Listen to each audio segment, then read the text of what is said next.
start streaming. Turn that down a little bit. I hope. Oh. Oh. Ah. Success, success. I hope it's success. Yay! Even though my voice is trying to get away from me.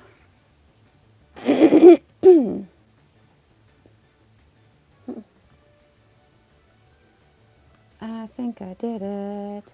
I think I did it. I think I did it. Yum, yum, yum, yum. Copy link. Do I want to just go to Facebook? Yeah, I want to go to Facebook. Come hang out with me. Everybody come hang out with me. Can I even log into Facebook?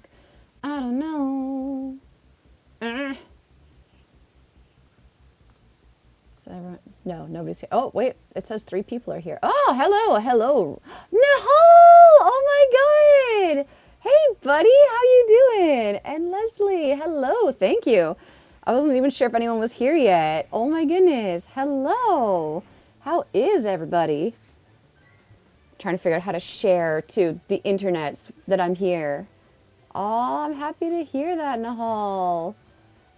What am I doing? What am I doing? How does one internet? I don't know. I guess you are, yeah, it's Sunday there? Saturday night? I don't know. It's not a school night for you, right, Nahal? It's all that matters. Your dad's cool with you watching the YouTubes, then we're all right. You have snow, Leslie. I'm so jealous. I love snow. I miss snow. It doesn't really snow in Kyoto, so it's not going to snow much in Wakayama either, I've been told. So, I'm going to lose track of what I'm doing about 25 times, but that's okay. That's okay. Long time no see. Hisashiburi. I haven't made any videos in forever because everything is chaos, but that's okay. That's okay. We like chaos. Chaos works, right? No, I don't want to post this the way it's telling me to post things on the Facebooks. You stop Facebook. Facebook, stop your nonsense. It's been so long that I've done this that my brain keeps wanting to tap on my computer when I see the pogo on the screen, and I'm just like, no, that's not how that works, Sarah. That's not how we do. That's not how we do the things. So for those of you who don't live in Japan and don't know what's going on, I guess there's a Verizon event in the US that was kind of similar to this. Basically, you had to go to a shop and spend a little bit of money and use their app, and then you got a coupon which gave you a code which lets you play. So this is Matsukiyo, which is a drugstore's event. You had to spend, I think it was 700 yen if I remember right, and now today I can get M and K Unknowns, Ferroseed, Mawile. I think Charizard is spawning too. Did we already catch one of those? Yeah, we did. Charizard spawning. Yesterday was a 7-Eleven SoftBank event, but I was working. However, that's not Shibu. That's not how you spell shiny. I can't type. I did manage to snag a shiny Absol while I was working yesterday. I believe the spawns are pretty much identical between today and yesterday, just the unknowns and the Mawile and Absol are different. We stopped doing Pokemon videos and moved on to Roblox. Oh, that's cool, Nahal. So you're doing Let's Play videos now? That sounds like fun. I've never played Roblox, but I've heard of it. I know that it has been quite popular. Oh, also, Matsumoto. Why can't I? No, that is right. Matsukiyo. They shorten it to Matsukiyo. Matsumoto Kiyoshi. There's also special things. I couldn't complete the quest yesterday, so I didn't get all the items, which was sad, but I would say it was a waste of money, but it really wasn't, because I would have bought snacks at 7-Eleven regardless of whether or not I could have played the event. So it's like, got a shiny Pokemon and I got my snacks. Yay. So it's like, according to this, my phone is not charging, but it's plugged into my computer, so it should be. I'm sure it's fine. It's doing that thing where it lies to me about the time as well. It has billions of players. That's crazy.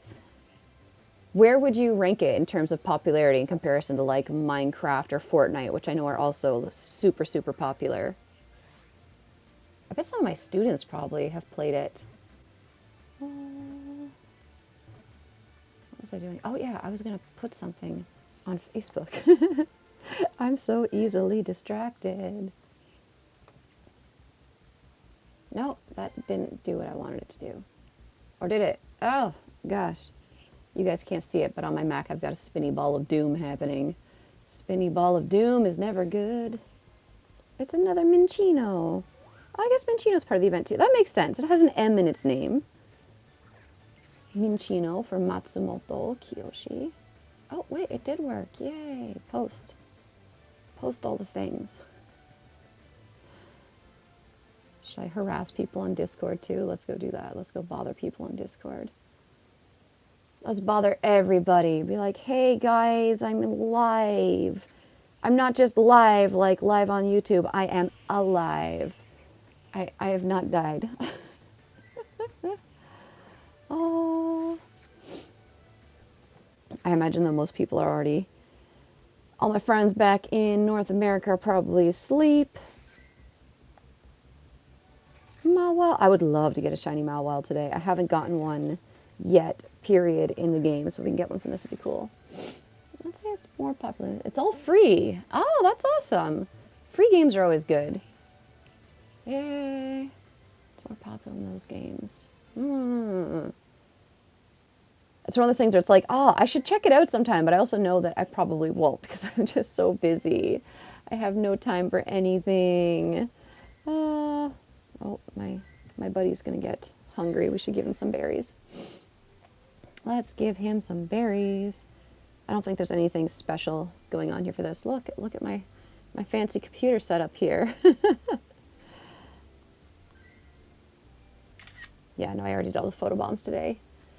Oh my goodness, my foot's already trying to fall asleep and I haven't... Oh wait, I need to give him 3 treats. All right. Sorry, bud, you only get 1 golden Raz today. I thought I would save myself time, but no. No, Melmetal needs to get 3 treats for a quest. Because he does. Oh my goodness. I was not expecting... It's so slow. I was not even expecting to be able to, like, play this or go live or anything today. So this was, like, a pleasant surprise for me, where it's like, yay, let's just see who turns up. Let's have some fun. I was supposed to be doing something today, but I canceled the... Well, the plans were canceled on me. But I accept the cancellation, so it's okay. So I can hang out here and catch Pokemon and chit-chat with anybody who wants to come hang out. Don't you dare run from me, Pat Rat.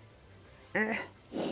Curse of the itchy nose as soon as I go live, of course, of course. Also, don't mind the very casual kimonoing. I know there's a whole bunch of different, like, it's Nani Nani Nani Novembers, like there's no shave November, there's the other no something November, but for my friends and social circle, it's Kimono-vember. Because it's Kimono November, so Kimono-vember. And most of my friends who are into kimono are trying to wear a kimono every day, or at least show like their kitsuke, like we call it flatsuke. You lie out everything on the floor and be like, look, here's an outfit I could wear. And this is the first day where I'm completely free and can wear a kimono this month. So I'm trying to participate. But I'm also participating in a very casual way by wearing a shirt underneath and wearing my homemade, very Canadian obi. Oh, ba-ba-ba-bum. I wonder how everyone else is doing out there. So with Roblox, how does that work? Is it like, because I know like Minecraft, you build things and then you can like have fun and hang out with your friends there.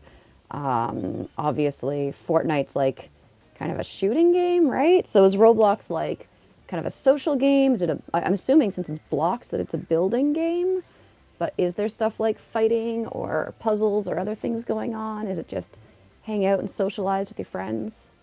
What do you do in Roblox? I'm an old lady. You have to explain these things to me. Oh, I should make my students explain Fortnite to me in English and Minecraft. That would be fun. I understand like the basic concept, but being like, no, you guys have to tell me in English. That is our lesson for the day. If only I had the power to make these decisions. If only we didn't have a curriculum. All right, what am I doing? I was going to go to the Discord and say hi. Even though we don't let people self-promote, I am the master of this Discord, so I can do what I want. Scyther! Not shiny, that's okay. We have enough of those. Boop! Have a ball. Ball to your face.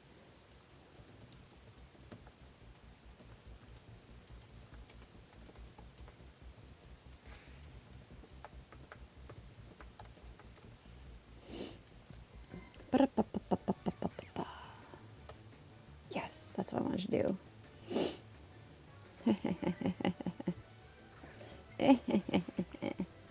Actually, initially, we have a little Discord for Kansai, and initially, the fellow who set it up for me, he actually put a thing in that would automatically feed whenever I go live or post a video on YouTube to it, but it doesn't work. And I was like, well, I feel awkward about self-promotion, so I'll just leave it sitting there. Ah, it's easier to build in Minecraft, but there's so many good games to play. You also make new friends. You are the master. Are you saying that I am the master, or that the player of Roblox is the master of their world? Yummy Dammy! Not that I need more stable lives, but I'm so excited for him. Actually, recently had to look up what it meant to be the GOAT. Because I was hosting raids for people in Pokemon Go, and they were like, Sarah's the GOAT. Sarah, you are GOAT. Sarah is the GOAT. And I was like, Turns out GOAT means greatest of all time, which I will accept. I'm very humble. I don't know. No worries, buddy. No worries. What's your dad up to today? Is he hanging around? I mean, he should be hanging around. We have a birthday coming up in a couple weeks. We should plan something. We should cause some trouble. Oh, it's a Minchino. So I don't even know if like shiny rates or anything are boosted for this today. Maybe not. But we'll see. We'll see. A lot of people I know got a shiny Absol yesterday. So hopefully we'll get a shiny Mawile today. Excuse my disgustingness. My nose always is like, oh, hey, did you turn on a camera? I guess it's time to be itchy and drip fluids everywhere because that's how noses work.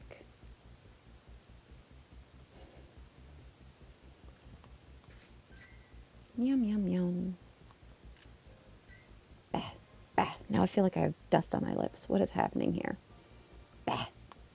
I don't even have a pet, and yet I feel like I have hair on me. Oh. Yeah, Squirtle.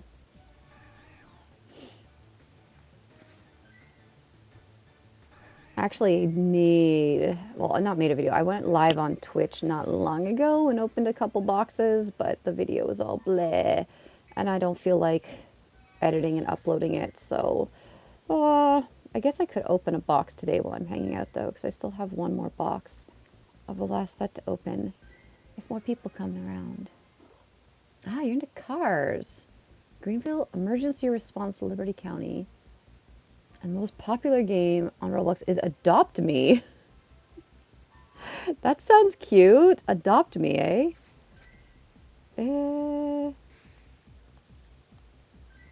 Does that mean you can, like, make or buy a car in Roblox and, like, cruise around? That sounds like it'd be really fun. Not that I'm any good at driving games. I don't have a driver's license for a reason. I'm terrified of cars. Like, actually being in a car, I get really scared. But I've never learned how to drive. I just didn't do it. Anytime I play racing games, I'm like, yep. It's very good that I don't have a license, that I cannot drive. It's safer this way.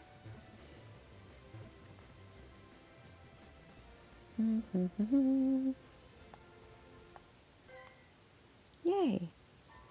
Oh, we completed the first task. All right. Ooh, 3 incense from that. Yes. I'm so sad I couldn't complete everything yesterday. I think I got the 3 incense from the first step, but I didn't get past the first step yesterday. But that's okay. Like I said, I wasn't really paying for the event. I was paying for snacks that just happened to get me access to the event at the same time, which is nice. Oh dear, I missed a message yesterday.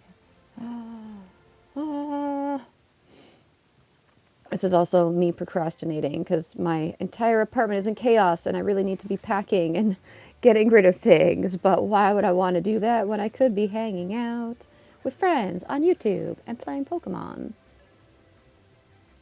I haven't played Pokemon Go in a while. That's all right. I know, like, people fall in and out of Pokemon Go, and depending on your situation, like if you're not able to really go outside and walk around to play a lot, it's not quite as fun. Whereas I'm always walking to and from work, so the game is always fun for me. Oh, I need to evolve some Pokemon. Why does it say I already did that line? Why is that line there? I don't understand. It does. It's a very weird Pokemon. It's actually based on a yokai. I can't remember the name of it right now, but there's a yokai, a Japanese like monster that where it's a woman who has a mouth in the back of her head, and her hair acts as arms to feed the mouth. So her hair will actually like grab food and shove it back there. So you have to like watch out because if you're dating ladies, they might have a mouth in the back of their head that will eat all your food. I think that's why they gave it the fairy typing too, because it's typically a female yokai. I've never seen it depicted as a man. Yes, your favorite Pokemon catching ball. Ooh. I mean, I want to say the friendship ball, but I'm really not sure. Friendship ball just seems like it would suit you because you're a nice guy. I thought I heard, yes, I heard a Pokemon appear. It's an M. I don't know if there's any shiny unknowns today. I hope, but I didn't see or hear anything yesterday, so perhaps not.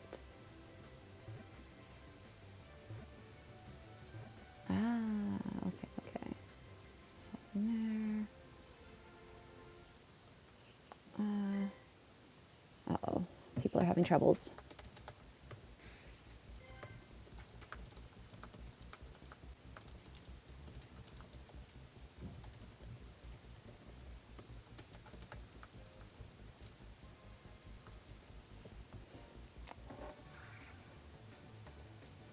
I can type. There we go. One of my poor friends here is having the same issue. So yesterday I tried to start the event and it was like nothing was happening. And so everyone's been finding out you have to restart Pokemon Go and then turn on an instance and then you can participate in the event. But it seems like the Pokemon only appear that way. Oh, the Great Ball! That's a good choice. It's a nice color. Unfortunately, I don't have any right now. I'm sorry. I only have normal and ultra. Yeah. I'm trying to remember, in Japanese, I think it's Monster Ball. So just a regular Pokeball is a Monster Ball. And then I think it's Super Ball is the Great Ball, and Ultra is Hyper. So it's like Monster Ball, Super Ball, Hyper Ball, I think. I could be mistaken, because Super Ball is also like the bouncy balls, so yay. Which I always called bouncy balls as a kid, but I guess other people call them... Why am I doing so much of this? Oh, that's true. Good point, Leslie. I'll say that since Mawile is based off a yokai, it has a mystical background like fairies. That is very true. Although that also makes it really funny that it's a steel... Actually, no, maybe steel is fine. Because fairies don't like iron. But is there any iron content in steel? Google! Is there any iron content in steel? Is it injury? Is its whole existence suffering? Eh, getting the ball. Is there any iron content in steel? Steel is an alloy of iron! No! Well, rip. Good luck, Mawile. That is a very good point, though.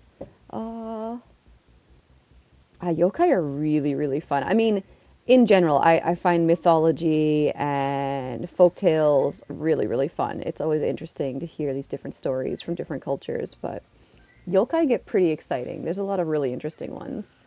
That's why I think so many Pokemon are literally just an object come to life, which people get really mad about, like Klefki or the ice cream ones or like the literal piles of trash. But like that's a very common theme in Japanese yokai and monsters and folktales. Like if you have a possession that you neglect, like Bonnet, for example, you don't take care of it and it reaches a certain age, it will become sentient. And sometimes they can be a little angry about the way they were treated, and sometimes they're, they're still your buddy. It depends. I would say Banette is someone who is not your buddy after you neglected it and left it to become a scary Zippermouth doll, but you know. What car have you seen most? Oh, I am the worst person to ask that question, Hull, because I don't even notice like makes of cars. They're just colors. Like I see a lot of white and blue. There's a lot of what do they call them? Cube vans, I think. It's literally like just a block, and it seems to be they're small. So it seems like the shape is really good for a lot of parking situations here, and because they're compact, they fit in well, but yeah, I think when it comes to cars, the only time I can really pick out a model is if it's a hearse or a Beetle. Nissan Cube. Yeah, that sounds like what it should be. Oh no. Da, da, da, da, da. Gotta help friends who are having trouble getting in.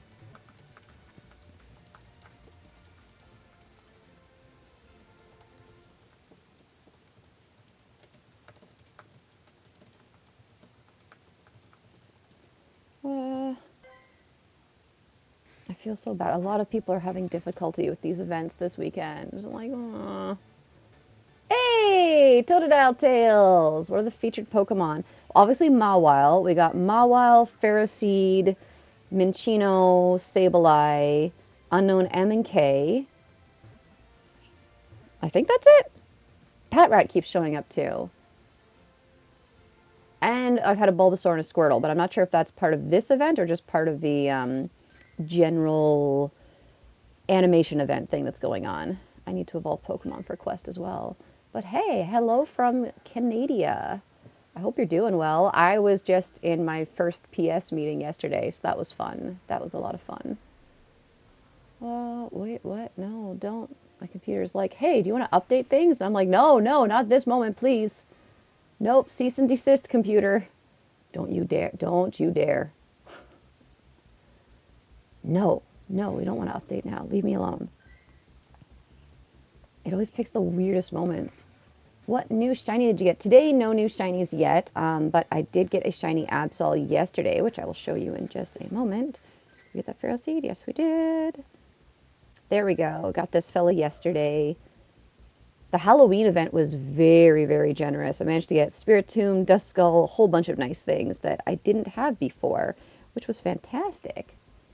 What is my best Pokemon?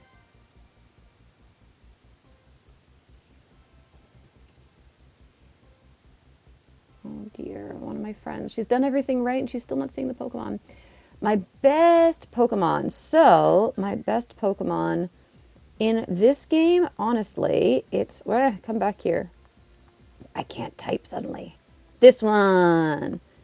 It's my 100% lucky best friend, shiny Giratina. From a very good friend, CJ. So I'm very happy with that. Okay, so in Canada, specifically, BC is not doing great. Oh no. Ooh, 1,000 cases. That is scary. I hope things start to improve. Oh, I haven't been hearing good things from friends back in Toronto either. Aw. Oh, wait. She's okay. She's okay.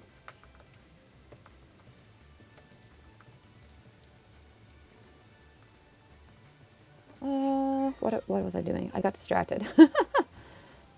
What 4 stars? Oh, you want to know my hundos? All right, we'll pull up the hundos next in just a second. What 4-star legendary mythicals? Okay. Oh, and Daniel, hello.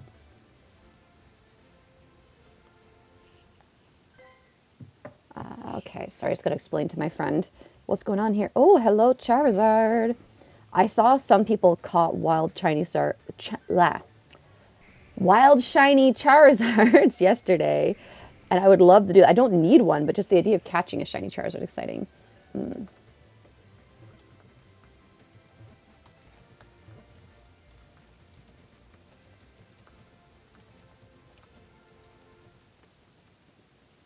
All right, hopefully that helps my friend understand. Okay. Oh gosh, my foot's falling asleep.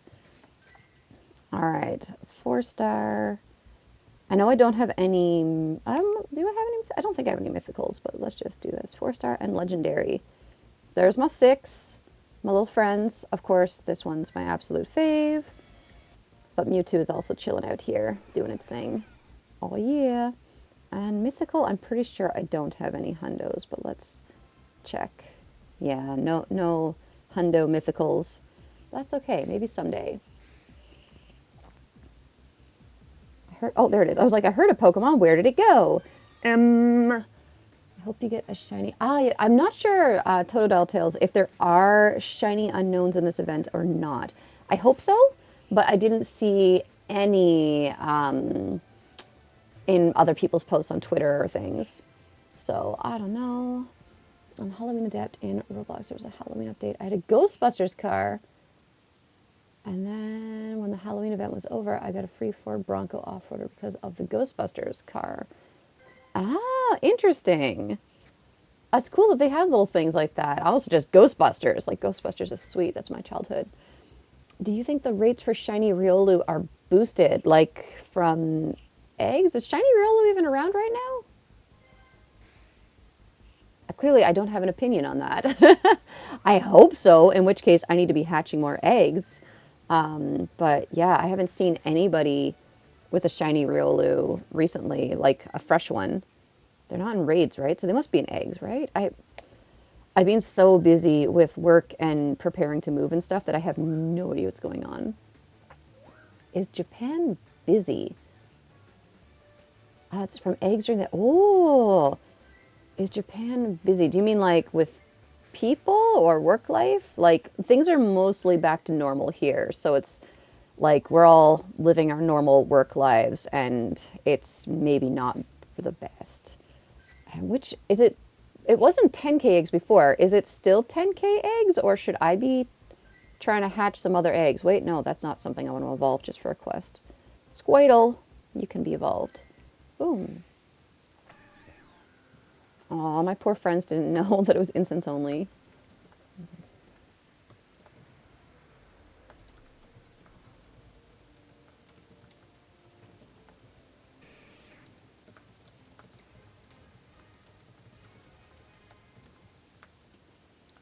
Oh, goodness. In 7K eggs. Dang it! I need to be opening gifts. All right. I need to catch some things. It's deja vu. All the tasks are the same as yesterday. Yeah. Never seen that in my life. The Ferroseed? It's a pretty weird Pokemon. Also, Pharaoh for iron. Yes. Cubone, Pichu, and Mantike. Oh, okay. Well, I need to hatch some eggs then. But I don't feel like getting up. Oh, but I don't have a gotcha going right now. I'm just going to be an irresponsible human being, I think. I mean, there's a quarter cat, like, hatch distance. I don't need to put them in the thingies. I shouldn't. I really just want to put them in super incubators just to make them all disappear. Tell me not to do it. Tell me it's a bad idea. Don't let me do the bad thing. Okay, we haven't caught any new honeys, so let's just clear some of these guys out who don't need to be hanging around here. You can go. You. So we need to transfer 20. Get out of here. Go. You can stay, Pikachu. I want to check if you're any good later. Use regular incubator. I don't have any regular ones, though. That's the problem. Because, like, buying the regular incubators, there's no good deal for them in the boxes, which is so annoying. Did we catch it? Maybe. I don't know. Get out of here. Yeah, I only have super incubators right now. I'm like, what is this? 2 regular incubators. Like, no. I need, like, 8. All at once. Why? Why do they do this? Or why do they only sell them individually? Like, I just need a pack of regular incubators. What's the rarest Pokemon in Pokemon Go? I don't know. I guess it depends on what you consider rare. I would say probably something like Sigilyph maybe, just because it's in such a small area. Otherwise, it would be things like the unknowns. Like unknowns, probably. Unknowns and then the Lake Trio. Yeah, I just totally golden razed that Charizard. Because I know, like, the regular Lake Trio, they can spawn in the wild. As far as I know, they are still out there, but, like, the odds of finding them are, like, so tiny. So small. I could be mistaken, though. Rarest shiny, I'm going to guess probably Mime Jr. because you have to live in Europe and you have to hatch it from an egg. And I don't even know if it's hatching. Well, no, it should be hatching, right? Maybe from 5K eggs? Also, sorry about the tapping. I've been letting my nails grow out, so I just want to tap everything. Like, blah, blah, blah. I really want to get a manicure. Meh. Now, ooh, hello, Zard.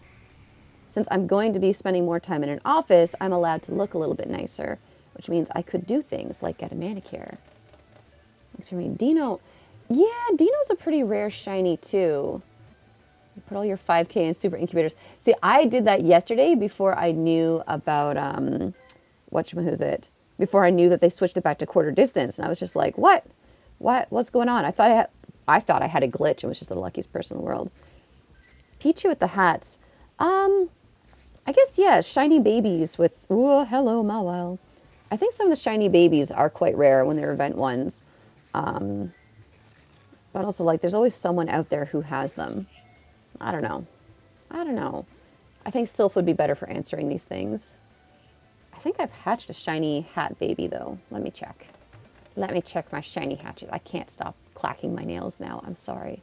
Sorry, everybody. Sorry. Okay. It's also, whenever I touch my phone, my nails clack. All right. No, that's not how you spell shiny. For the love of Pete. Shiny. I can type.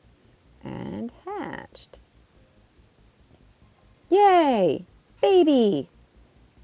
All right. Who do we get in here? I mean, that was a pretty rare hatch, but not a rare shiny in general. Oh, yeah, I do have one. Hee hee. So cute. Yeah. Overall, I think shiny babies are not that rare if you go hard, and I tend to go hard. You have most of the Pikachu at the hatch shiny. That's awesome.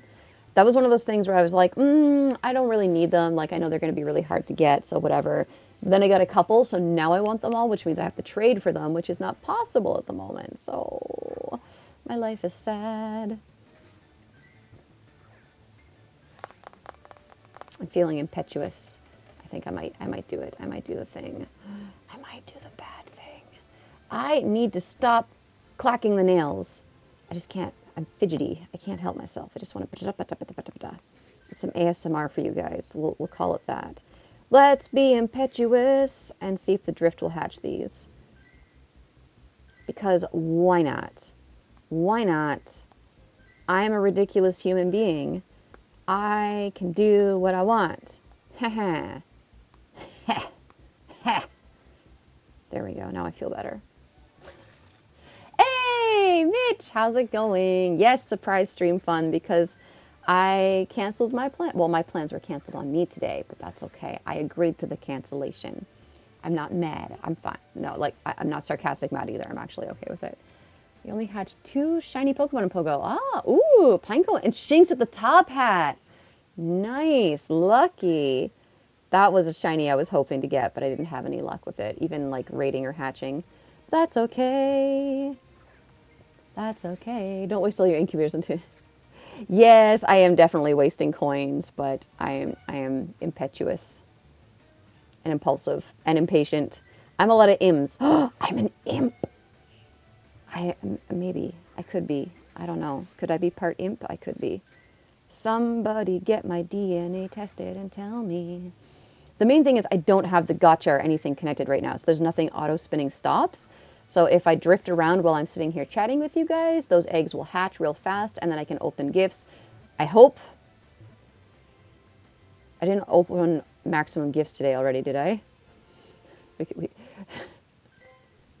This is not a well-thought-out plan, obviously. There's no planning going on at all. Oh my goodness. Mitchell, did you do the event today as well? I don't know. It was kind of like I mean, not that complicated to get it, but it was really confusing that like the 7-Eleven, SoftBank, and Matsukiyo events were separate, and you had to like get different things, like different apps, and do different things to get the coupons, to get the codes. Like there was just a lot happening. Is this? Oh yes, it's one of my friends that I do not know. It's one of the people who always puts things out. Maybe you can catch baby Pokemon in the wild. Yes, I heard something like that as well. That would be kind of fun. I do like the idea of hatching baby Pokemon because it just makes more sense. But it would be nice to like encounter them in the wild. Didn't something else? It's your birthday today, Mitchell? What? What? It's your birthday? Oh my god, how did I not know this? What's wrong with me? Happy birthday. And every time you see a coughing, do a fake cough. Yes. I should do that, but also like Corona time, so maybe I shouldn't scare my neighbors too much. I have been talking a lot recently, so my voice is all like, bleh, so I can get a really nasty sounding cough going. Be like, calf, calf. Oh my goodness. Also just like, Mitchell, what can I do to you for your birthday? You know, since the neighbor put up a lure, I'm going to do it too. Even though I don't really drift near enough to them to make the best use of them. Whatever. I'm a team player. I'm helping the neighborhood. Aw, Mitchell! I just want to like spam you in our little line chat group, but I will not do that. I will be nice. Sometimes it's fun to just bombard people and be like, meh, now everyone knows it's your birthday. Ha ha ha ha, life is over. All the attention's on you. Oh, what do I need to? I need to make 2 more ice throws. Who's here? Oh, it's a Dratini. That's what I was holding on to. Boop. Get in the ball. You get in a ball too. Oh, my foot's falling asleep. My foot's falling asleep. Anthony, hello. Or send gifts. Yes, I could send some gifts. I will think of something. There's only so much I can do using Line on my computer, but there are things I can do using Line on my phone, but I can't do at the moment because then I would show you guys perhaps confidential things about other people. I'm just trying to awkwardly stretch my leg out so it comes back to life, but also get a blanket over my feet because they're cold. They're cold. Tootsies are cold. Ugh. Also not being very ladylike in my kimono right now, which thankfully you guys can't see, but yes. If you want to do something, you should just record a card opening vid, yes. I should. I might try and do one today because I'm going to be seeing my students this week for the last time, and they're the ones who watch the channel, and they get so mad at me because I haven't made videos. Oh, this is going to be, I'm like tearing up just thinking about it. I already had to say goodbye to a bunch of kids last week, and then I have to like say goodbye to more this week, and then I have to say goodbye to even more next week, and I'm just like, why? Why is this my life? Why did I accept this promotion? Is there catching, raiding, walking, battling? I know raiding and battling aren't so good, but catching and walking, I feel like I've been somewhat extra. Distance walked, 11,195.1 kilometers, 228,049 Pokemon, 202,410 Pokestops, 139,365,524 XP. That's a lot of that. I've done well there. Training, that's not what we wanted. We wanted battling. I don't know how to press buttons, apparently. Battling. Battling? Is that it? Battle Girl. That's gym battles. That's 2,000, nearly 2,300. Which one do I want? Is this one? I've won 360 Great League. Where's the raid bosses? Oh, there they are. Yeah, I'm not doing too well with battling legendaries and just raids in general. Like, meh, I don't go so hard with those. And then, yeah, Ultra League is bleh. Master League is bleh. I do not enjoy them. Zard! Dark Squall! Hello! Thank you for joining us. Oh, man. I hope... I shouldn't get myself in trouble at work for this, but last week The classroom I was teaching at, it was my last time seeing them. I'm the only foreign teacher they've ever had. I've been in that classroom since the company opened it. So I was saying goodbye to some kids who I've taught since they were babies. And I told the teacher, the Japanese teacher who runs the classroom, like, I'm going to be moving the end of November. Please let the students and parents know so that it's not a shock to them. And also we had some promotional lesson things going on where I was like, let them know if they sign up for this promotional thing, they can have like an extra bonus lesson with me before I'm gone. Like, it'll be super special. And the teacher said she told them all. She did not. So I spent the last week being like, surprise, this is my last lesson with you ever. And they're like, wait, what? And I'm like, you didn't know that I'm leaving. This stinks. So it was like a total shock for them, which in some ways, you know, it's ripping the Band-Aid off. But on the other hand, like, you know, when you know someone's leaving, sometimes you want to prepare something. You want to write a note, or you want to make sure to like bring your camera and take a picture. Or, you know, you want to have that time to like process and react and like maybe spend a little special time with them before they're gone. And that was robbed from them and me. And oh my God, it's just like every day after work, ugly crying. Yeah, always the worst. I want to read some of the notes the kids gave me because they're super cute. I had a coworker with me on Friday. So she actually told the kids while I was making some important phone calls, she was like, write notes to Sarah. They're so cute because 90% of their notes are just like, be careful of coronavirus. I'm like, what? They're taking it so seriously suddenly. These same kids are, I'm like, get your mask over your nose, clean your hands for the love of Pete. And they're just like, yeah, but, oh, I didn't complete, what? I didn't finish catching the sun current, apparently. What do you think Gen 6 is getting released? I think in the new year, we might see a couple new Pokemon coming up, but with the way they've been rolling things out step by step, I think it's going to be a long process before we get the entirety of Gen 6, just as we don't have all of Gen 5 yet. So I think they're really enjoying this staggering thing, which I don't know how I feel about it. How do you guys feel? Like, I have friends who are on both sides of the fence of it. On the one hand, I really liked when they would just drop a whole bunch of Pokemon all at once and you had to run around and catch them all. But doing that meant that, like, you could get all the new Pokemon in like 2 or 3 days, and then the novelty, the fun of it kind of wore off, right? Whereas the way they do it right now with the staggering, it's like, oh, okay, like a couple new Pokemon are released, and why won't it let me touch this Charizard? You can go crazy trying to catch them, just going nuts trying to catch and get the new Pokemon and get as many candies you can. And then you know that it's going to kind of disappear or just be super rare for a little while. So it's kind of exciting in that sense. Like, it puts a fire under my butt. Like, I got to go catch this Pokemon. That's right. They did do it with Gen 3 with the Christmas ones.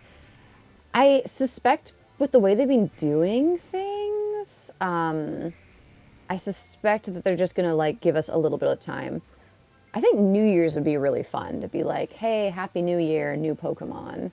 Which I guess is also a Christmassy time. But, yeah.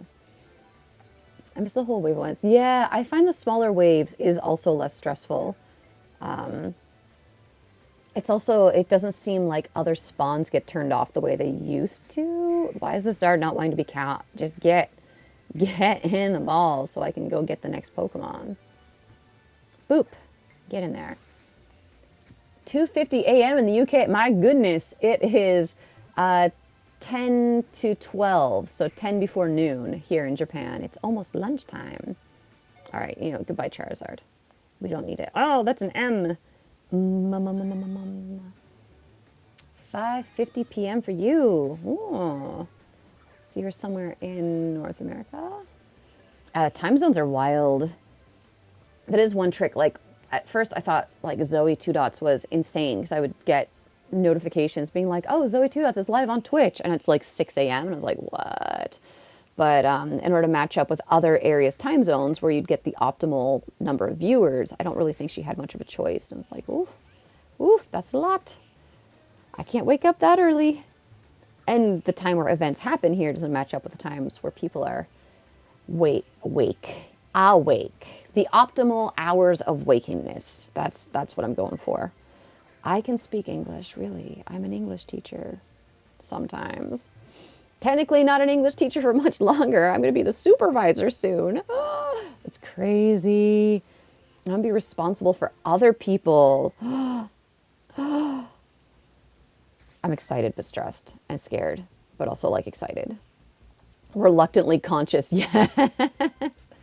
I'll probably upload videos when you're asleep. Aw, Nahal. Yeah, I think for the UK time zones, we don't match up that well, which is unfortunate because I have a lot of awesome friends in the UK. And I think Europe in general. Yeah, I know someone who's in Latvia now, and I have friends who are from Spain and Italy, but I'm not sure how many are back in their countries. I know for sure one friend is in Italy right now, and it is so sad. We miss him so much. Oh, I could finally claim the rewards. Yay. I'll kick butt. I will attempt to in a kind and supportive manner.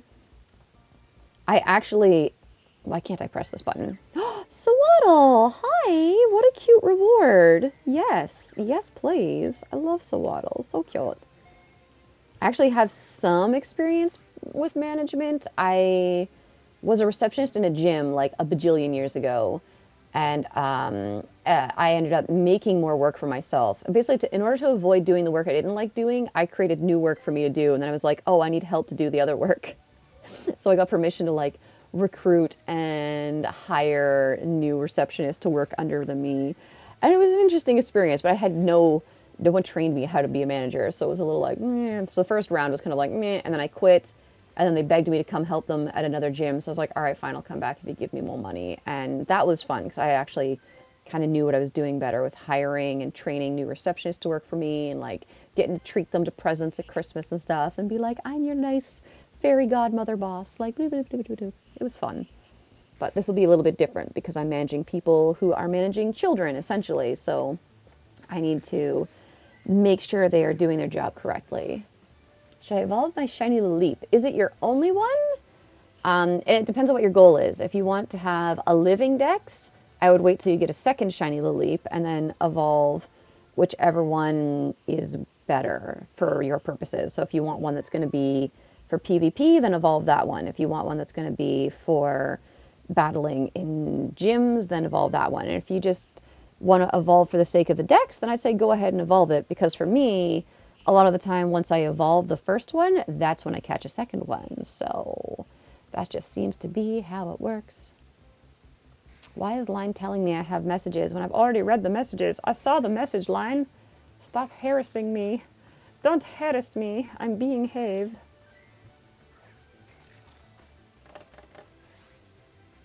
Anything going on over here? Anything happening in Discord land? Not really. It's so quiet. I'm so, I don't think I do enough with the whole YouTube social media-ing to justify making a Discord for myself. But then it's like, well, we have this Kansai Discord that's meant for people who live here or will be traveling here. But it's so tempting to just be like, hello, my followers. If you want to keep in touch with me, you can come hang out here. But I think that might flood it in a bad way. So it's like, just leave it sitting there. Just let it do its thing. It's got really confused. I was like, why do I have, is there any iron content in steel open as a tab on Google? I'm like, oh yeah. That was less than an hour ago we talked about that, and I already forgot. That's what I was thinking too. Thanks. Yay! Great minds think alike. What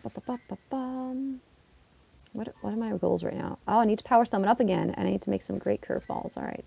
Let's do the powering up. This is what I don't know how other people do their powering up, but like whenever there's a quest that says do it, I just look for hundos because, I mean, they can always be powered up. They will never complain about being maxed out, so why not? Just max out all the honeys. Oh, it's probably a bit of a waste of Stardust, but hey, as we can tell, I live that multi-night Tekito life to the edge, to the extreme. If you don't know the Japanese, multi-night is wasteful.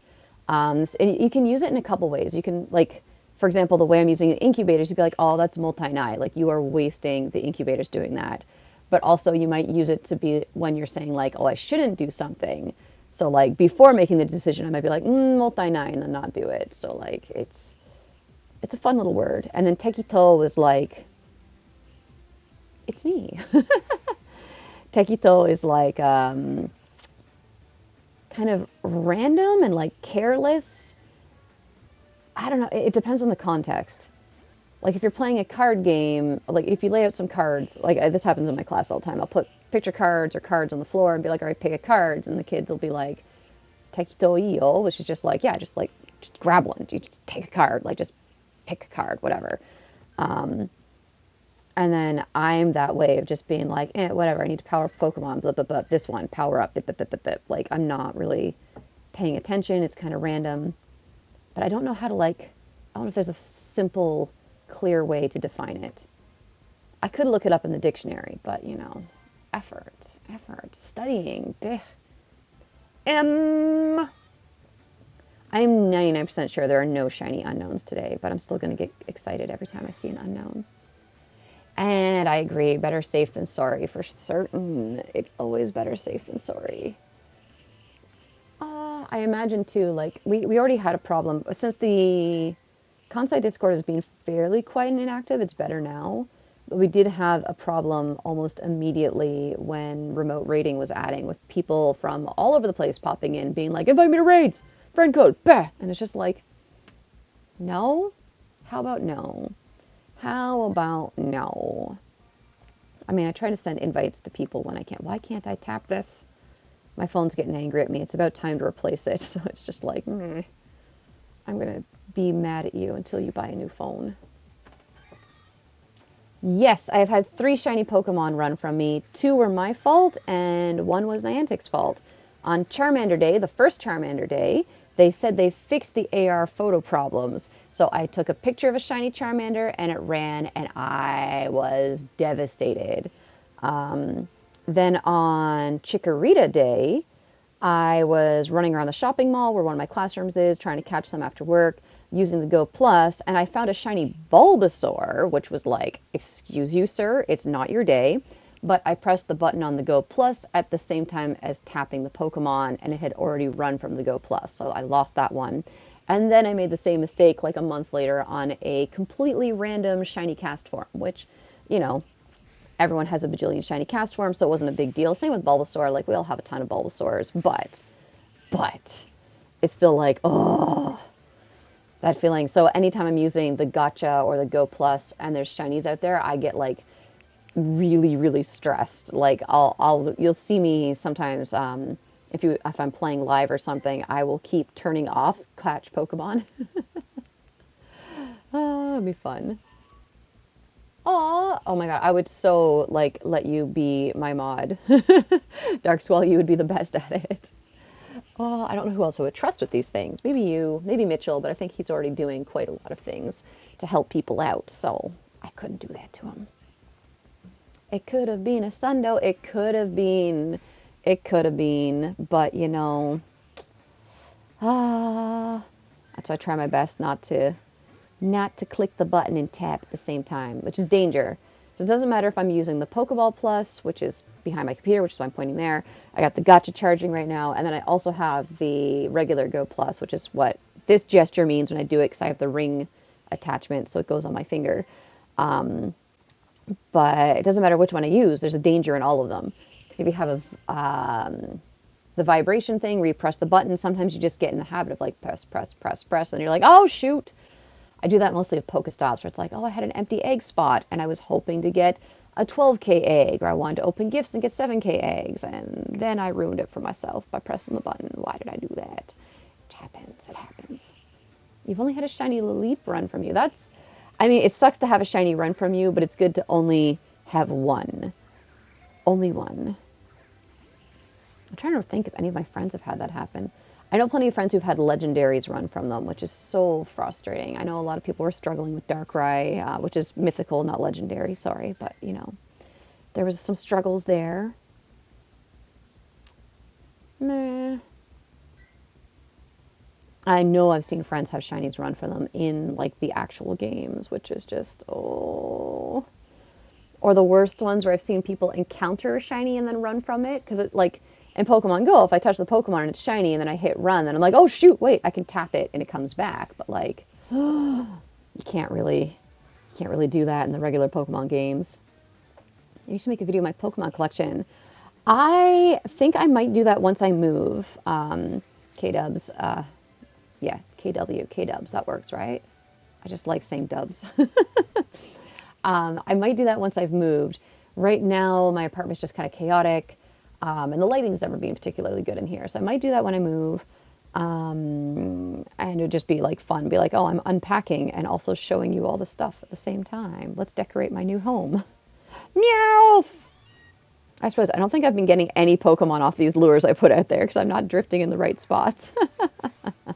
You're struggling with Lugia. Oh, I'm sorry. Lugia is a little bit nasty. Like, I've been able to catch the couple that I've done, but I have seen my friends, like Pokemon and Wife, he's been struggling. Well, the man half of Pokemon and Wife, he's been really struggling with the shiny on that one. And I wish we could just give him one.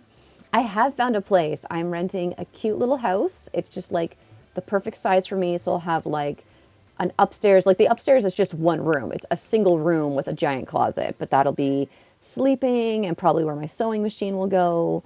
So that's like relaxing sleeping space. Maybe I'll throw a yoga mat down up there because I want to have like the place where I sleep separate from everything else. And then I'll have a little downstairs space where I'll have my kotatsu, my computer, all my books and crafting supplies like knitting stuff. I've got a cute little kitchen and then a little bathroom. Everything is like little and wee. It's a really cute little house, and it's old. It was made in like 87. It's a little wood house too, which might be dangerous if there's earthquakes or flooding. But hey, I like to live on the edge. What can I say? I like to get a little cray-cray. I'm super duper excited. 15 Lugia raids when it's come back. You got one shiny and one 93%. Oh, nice. That's nice. I think I've only done 4 Lugia raids this time, but I already have a shiny. So it's like, oh, I just need to get the special move. And it's like, meh. Gosh, a big enough closet for all the kimono. Yes, it should be able to fit all the kimono, but that's the best part of this house. The upstairs room has an oshiire, which is like, it's the size of the closet I have now. It's a very large, deep closet. They're not walk-in because there's a shelf in the middle, but that's all the better. The downstairs floor also has an oshiire, so I have 2 of these massive closets, and then there's a third closet under the stairs, so it's like I have loads of storage space. The only thing is the kitchen itself is actually kind of small and doesn't have a lot of wall space to put shelving against, so that's going to be a little tricky. I might have to like have some kitchen stuff in the little living room space, but you know, that's okay. I'm going to make it work. That's 2 remote raids because people left so you couldn't take it on and they didn't invite you again. Oh, Leslie, that's the worst. I'm so sorry. Oh, man. I hear a lot of stories like that. And, like, if people are going to do remote raids, like, you need to communicate. You really need to. I mean, sometimes if I'm just online and inviting people, it's just like, okay, I'm just going to invite them, whatever. And I think most people understand that if it gets to like 20 or 15 seconds and there's not enough people in the lobby, I leave, and I hope that my friends understand that they should leave too. But yeah, I've seen that happen a couple times where people joined the raid and then they were like, oh no, we couldn't win. I actually did do that to some friends once myself, but I invited them to a raid. They didn't jump out before the timer started, and I told them, like, I have to leave for work. I can't stay in range of this gym to keep inviting you, because I wasn't raiding. I was like, I'm hosting only. I think I started it 2 or 3 times for them, and it was like, I'm sorry, I can't. I have to go. I got to go to work. So I felt really bad that they lost their passes, but it was also like, why didn't you jump out before the timer? You're supposed to jump out before it starts. Like, I can't help you. After the raid has begun, like, sorry.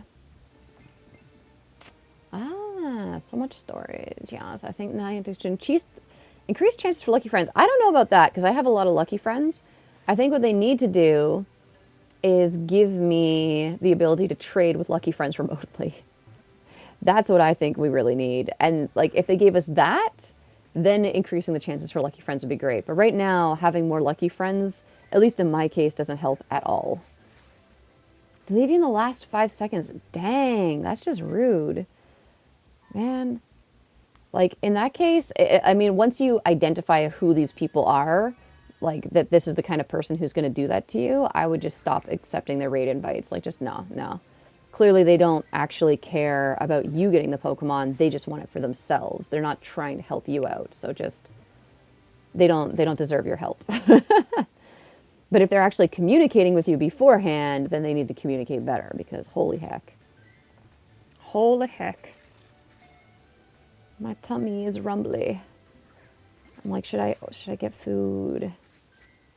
I mean, obviously I should eat food. As I look to my living room, like there's going to be food over there. I do have a little baggie of snacks that a student gave me. That was super cute. Where are they? Yeah. Ta-da! This was one of my students on Friday. I've been teaching her and her little brother for 5 years now. It was my last time seeing them. So like after the brothers class, I went outside and was like, I'm so sorry. Like maybe you know, maybe you don't, but this is my last lesson with you ever.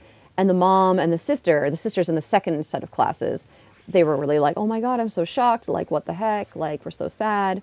So obviously I'm teaching brother and sister goes away with mom and they like hang out in the shopping mall until they come back after the class to pick up brother and then sister comes in. So like, you know, they had the opportunity. So they went out and got some cute little snacks in a little bag for me. And like, oh my gosh, they were going to make me cry. And of course, the cutest thing, like we're talking about, you know, younger children, but she got me this pencil. I don't know how well you guys can see this. It's a Kimetsu no Yaiba. Is it a pen? Oh, it's a pen, not a pencil. So I've only ever watched the first 2 episodes. I couldn't really get into it. Also, because I was watching in Japanese without subtitles, which doesn't help. So it's not really my thing, but it's something that she loves. So she was like, you would love this pencil because Kimetsu makes me happy. So this pen will make you happy. And I'm just like, I love this pen. This is my new favorite pen. I haven't used it yet, but I love it. Like, I'll maybe never ever watch Kimetsu no Yaiba, but I will treasure this pen. Like, my goodness, my goodness. These children, the things they do.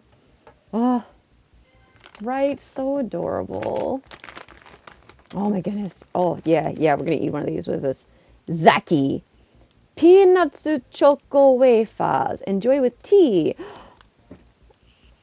I could make tea, but I'm hungry now. Look at this little cute thing. Like, they're just cute little snack size things. They're the kind of things that the kids would like get for snacks at school as well. Which is interesting. Apparently in Japan, I don't know if this is a whole, like, an across the board thing or if it's just a very common thing. But frequently when they have school trips in Japan, there is a price limit on the snacks that parents are allowed to send with their children. So something like, you know, obviously this might not be what a student brings, but a little baggie like this of snacks, I think there's usually a lunch provider or something. They would say something like, you're not allowed to spend any more than 1,000 yen on snacks. And they're quite strict about it, from what I've heard. And it's just one of those like equality things. Like if you have a kid showing up with like 5,000 yen worth of snacks, like all the most expensive fancy things, that would make kids who can't afford it feel bad. It's also interesting because like food allergies aren't as common here or not as deadly. So you don't hear about restrictions on like what foods the kids can have. It's just, you can't bring more than a certain monetary amount of food. However, and this is something my adult Japanese friends told me, I don't know if it's still a rule, because bananas are so cheap, you can bring as many bananas as you want. So if you show up with like $25 in bananas, that's totally okay. Bananas count for 0 in your snack count. Just like, they're full of potassium, they're so good. So my friends were saying it was like, that was also a bullying technique and like a teasing thing kids would do. They'd go on a school trip and people would be like, who has a banana? Because it was like, you're cheap or poor, that's why you have the no expense banana. But also like, you cheated the system. You have more than 1,000 yen worth of snacks because you put a banana in your bag. Like, I love it. It doesn't matter where in the world you go. Bananas are always funny. They're so funny. I don't know why. They're just always funny. Oh.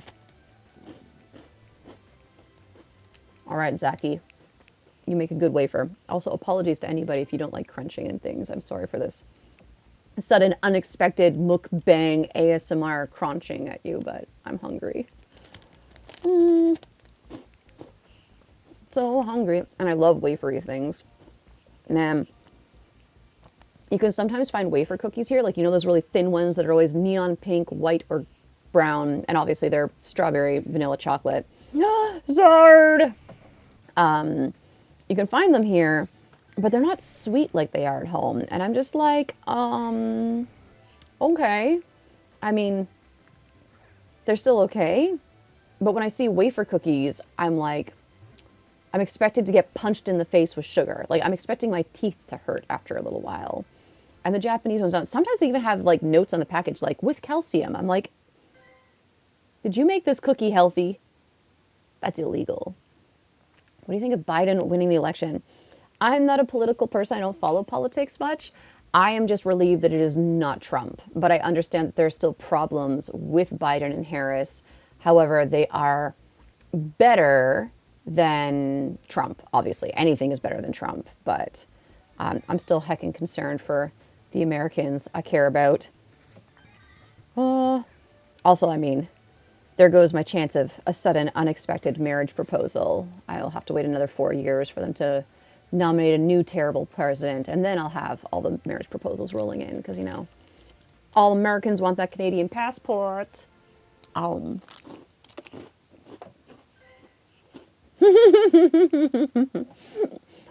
No divorce for you, sir. You stuck with me forever. They're so good, though. I don't know why. I mean, they're like sugary icing cardboard stuff. I don't even know why they're so good. They just are. Oh, maybe it's a childhood thing. They just so yummy. So yummy. Also, I see you over there, Dark Squall, making your notes. Oh, I should actually send you my new address, even though I move on my birthday.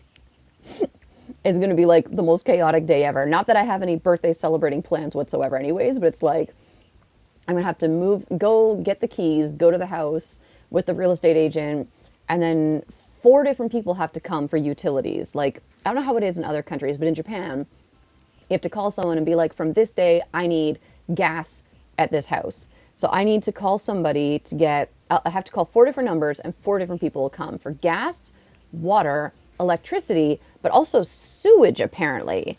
There's like a separate bill or a separate thing to be like, yes, please allow my toilet to flush, which is just really funny to me. I guess if you live on like a well, or if you have like septic tanks, that kind of thing, maybe that might be the same thing. But yeah, that'll be interesting. So I have to do all that. Someone's going to have to come and help me set up internet. All my stuff is going to have to be delivered. I've got this whole, I haven't done all the actual scheduling and paying of things, but my whole plan is to get a bed. So the bed will have to get delivered, and I'll have to make it that day so I can actually sleep somewhere. I'm going to order a whole bunch of furniture to be delivered the same day. I'm just like, what am I doing? It's going to be a very chaotic and stressful birthday. I hope I remember to eat food. No problem is there's nothing to them, so you can eat like 3 packets and still feel hungry. Yes. Yes, you can just eat and eat and eat. I mean, they are nothing, right? They're sugar. They're nothing but sugar. It's like cotton candy, but with a crunch. Like, there's really nothing of actual value in what you're putting in your face, but it's so good. So good. I'm pretty sure you guys won't be able to see this, but this little Halloween candy has a vampire on it, and it says it's blood strawberry, so yeah, even in Japanese, burado strawberry. Let's eat a blood strawberry. Oh, it looks kind of yummy. It's all like dark looking choco on top, and that and strawberry stuff in the middle. Haha. No, that's totally fine, Dark Squalling. I would never dictate anything. You are free to send or not send whenever and however you like. Like, you're just amazing. Like, I can't, I'm so bad at expressing things, but like, I appreciate you so much. My birthday's gonna be Animal Crossing in real life. It is! Oh my goodness. Absolutely. Absolutely. Thanks, I hate it. It's not too bad, but like, You know that fake strawberry flavor that's in all strawberry things in Japan? It's that flavor. So it's like, okay, yeah. Not bad, but um, I would rather just have a real strawberry. It's funny how that is. Like, I like bananas, but I like banana flavor better, which I actually learned. Oh my goodness. Did you know that the flavor in banana flavoring is of a banana that we ate to extinction? I can't quote any sources on this. This is something I read from the internet, and you just got to kind of hope that it's true. I thought my stomach was rumbling really terrifyingly loud there, but it's just the sound of a helicopter in the distance. I was really embarrassed for a second, like, oh my God. It still exists in some places. Oh, that's amazing. I want to eat the real banana. Yeah, there's just, I remember hearing that and I was just like, what the heck? Also, the fact that like we selectively bred bananas to a point where bananas can't exist without our interference. Like you can't just get a banana seed and go grow a banana. It's cray cray. Yeah, banana flavoring. I don't remember what the actual type of banana is, but there was a specific species of banana that tastes better than all the other bananas, and we just ate them into extinction or near extinction. Yes, I really, I need, knowing that they might be out there, I want to eat one. Although maybe I shouldn't. We could have a second extinction level banana event. Like, uh, infertile bananas, yeah. Gros Michel banana. Oh, available in Honduras, Costa Rica, and some parts of Central America. All right. Also, just love that name, the Gros. I'm sure it's got a French accent on there, like Gros Michel. But I just look at them like Gros Michel banana. Now my brain is. I don't think I can do the right thing, but you know the like Burger King foot lettuce. Like he needs to say that. That guy needs to say, what is his name? It's one of those like top 10 scary things. Yeah. Number 4, Burger King foot lettuce. Banana trees don't really trees, they're herbs. Oh, I'm that meme, that gif now. The guy just been like, oh, I didn't know that. I knew palm trees aren't trees; they're grass, which is just crazy. I actually saw a TikTok that covered some of these things recently too, where they were like, everything you know about plants is alive. Vegetables, fruits, those are like our social constructs. Like they're all plants. They're all the same damn thing, just in different functions. I'm just like, I can't. An apple is a fruit. Stop TikTok. They're related to ginger. Oh, huh.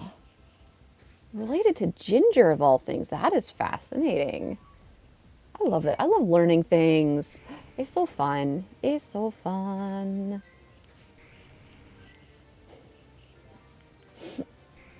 Like my brain jumps to other things. It's like, what things can I and can I not share with a live stream? What things should I and should I not say? I'm just gonna knock wood for the thought that ran through my head there. Just to be safe, because I don't want to jinx anything. Yeah, Japan. I've noticed that too. The kids are like, no, watermelon's a vegetable. And I'm like, ah. Banana peels are edible. Yes. I've never eaten one. But that was something that they did in K-Pax, wasn't it? That Kevin Spacey movie that I used to love until Kevin Spacey got canceled. And now I don't know how to feel about Kevin Spacey movies. Yes. I seem to remember he just like that whole banana. And that was part of like he's a wacky alien. You look at him eating the whole banana. But it's like, I'm pretty sure other species eat bananas in that way. Can't you use banana peels for cleaning something too? I can't remember what it was. But there's something in the peel that like you could use it for something. Maybe I'm just making stuff up now. Maybe I just really want to play with bananas. Atif. Maybe he'll pop in later. That'd be cool. That would be cool. Friendship is magic after all. I think it's banana trees that walk. I think some palm trees do. Yeah, I've heard of that as well. That they like, I mean, obviously in a tree fashion, they kind of move around. I did a quiz where tomato was a fruit. My students did the biggest tantrum. Oh, I need to look up for these walking trees. That just sounds exciting. Like fantastically creepy and wonderful. My kind of jam. Oh, ba ba ba ba. Mysterious Pokemon has appeared. There's a Gibble in here. Oh, it's not shiny, but oh my goodness. Now I'm even more sad I couldn't like think that complete everything yesterday. My brain just looked there. Concept of a walking tree terrifies me. It is kind of scary, but at the same time, it's like we know that plants communicate. Okay, I've completed all the research. Yay! All right, we've done all the research tasks. Now we just got to hope for a shiny Mawile for the day. Specifically, a palm tree. No thank you. I mean, I don't know which is worse: a walking banana, a walking banana, or palm tree. Because I mean, one's got coconuts and the other's got bananas. Pineapple eats you. But you have to say that with a really, really bad fake Slavic accent. Like, you don't eat pineapple. Pineapple eat you. Pineapple eat you. Is that because of the acid content of it? I mean, that would make sense. It's also probably why it tastes so good. Oh no, I want pineapple pizza. No. I might need to order a pizza today. Have you guys been to a birch forest? It's terrifying. I feel like I have. Being Canadian, I'm sure I've been in forests. I don't know about it being totally birch, but I have seen a lot of birch trees, and they are beautiful. If we're thinking of the same tree, like the white bark that peels off. Enzymes. Oh, it's the enzymes that eat you. That's some naughty, naughty fruit. Bromelain, which is an enzyme which tries to digest you. What? Pineapple's trying to kill me. I'm fascinated. Fascinated. This is so much fun. See, I love learning things, but I'm really bad at like going around and like finding things to learn. Like, it's much more fun for me for people to just be like, here's some facts, here's some trivia, here's a thing I'm an expert in. Let me share this information. I just get to sit here and be like, oh, people in pineapple canneries lose their fingerprints. Oh, it's the pineapple people. They're the ones committing all the unsolved murders. Oh, how many cold cases did we just solve? Could you imagine that? You have no fingerprints. QI. I feel like I should know what that is. It's a British show, isn't it? British TV show. Plants are terrifying. They are. I mean, they've been around since before us, so they have lots of interesting secrets, I'm sure. This one, what's this one? Oh, beast flavor. It's got a little skeleton on it. And it says it's beast, which I'm assuming means biscuit. It's got a little biscuit in it. So we're going to eat that next because it's here. I don't know why I need to announce this to you guys. I feel like I need to be one of those people. Be like, oh, today we're going to eat this chocolate. Oh, yes. We used to have Stephen Fry. Now our lesbian godmaster, Sandy Toksvig. Is that how I pronounce that? I hope so. Lesbian godmother. I need one of those.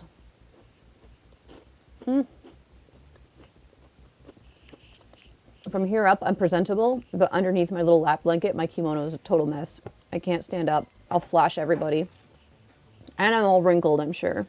It's a disaster. It's a disaster. Do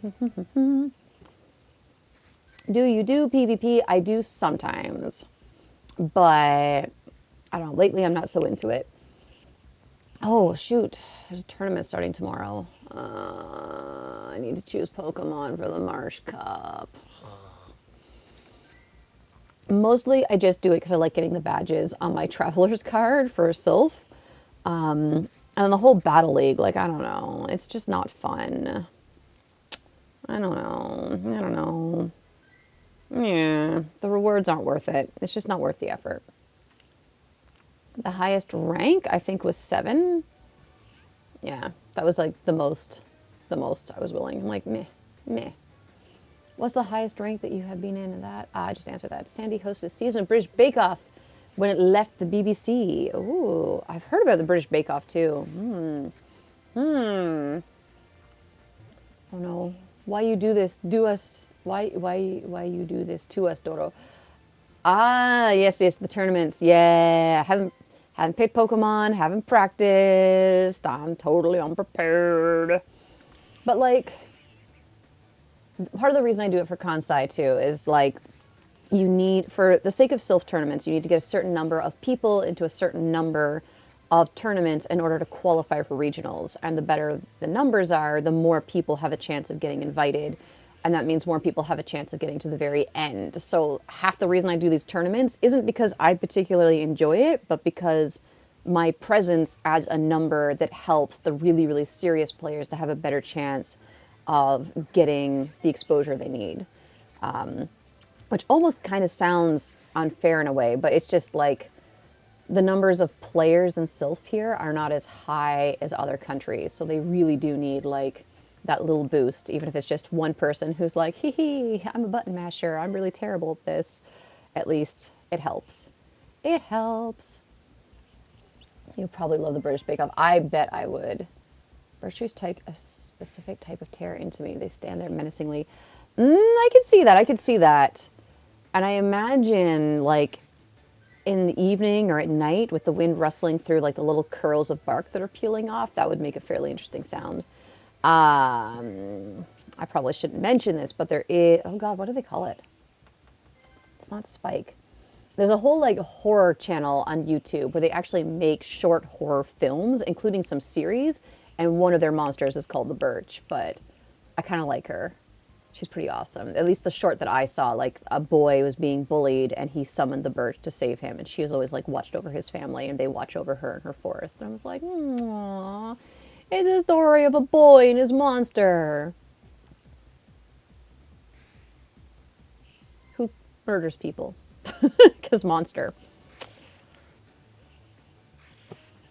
Oh, I like, those are sometimes the best monsters too, like scary ghosts and monsters and things. But the ones who like do absolutely horrible, horrific things to horrible, horrific people, and it helps other people. So you're left with this like ambiguity. We're like, this is clearly a bad and terrifying thing, but the greater good, but terrible. And I find those stories so much more interesting. So it makes you think, it makes you feel things. I'm trying to think of what hit me with that recently. Oh, two things. Rick and Morty, because Rick is totally like an absolutely horrible human being, and yet he's the most attractive character in the show. And it's like, wait a second. This guy is awful. He's an abusive, negligent father, an alcoholic, a drug addict. He's been shown to be abusive, controlling, manipulative, and jealous in his relationships. And yet you watch the show and you're like, man, I really wish I had a friend like Rick. I want to hang out with Rick. Rick's awesome. And then you think about it and you're like, wait, that's, oof. Am I okay?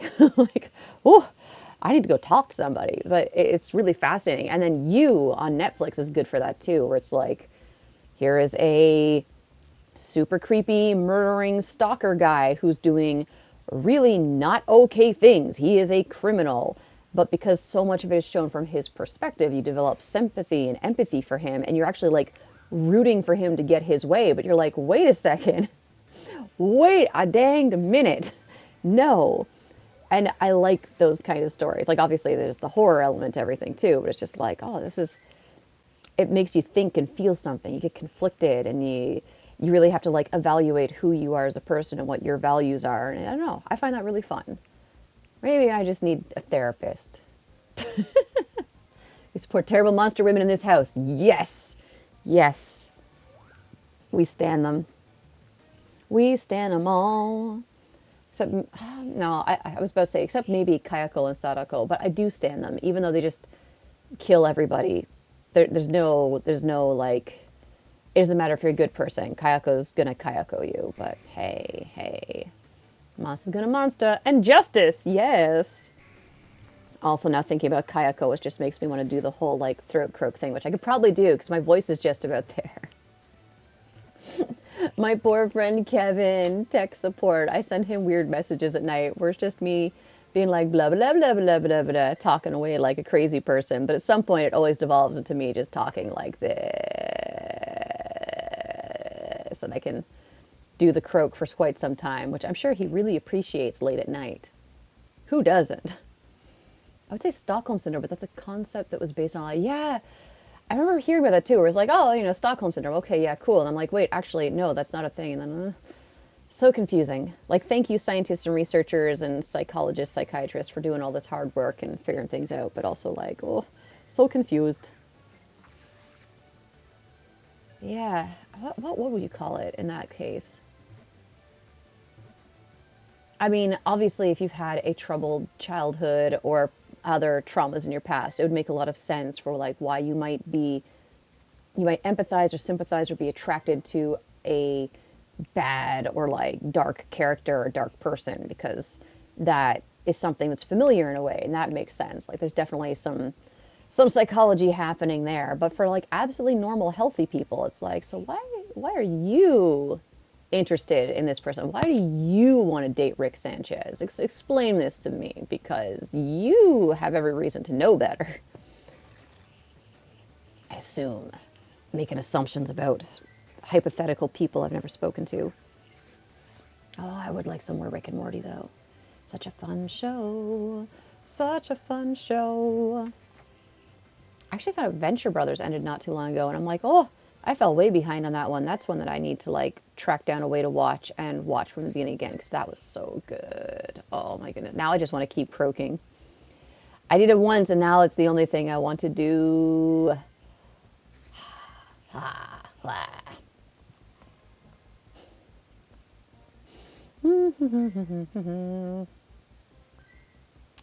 Really not drifting at all. I thought these eggs would like get some action on them, but no, we're staying fairly stationary. Some of us have daddy issues that can relate to the normal healthy mind escape that doesn't lead to Stockholm Syndrome. Yes! Oh, we're all allowed to have our issues. It's okay. Your feelings are okay. You're allowed to have feelings. Feelings are all right. There's nothing else going on out here, is there? Yeah, yeah.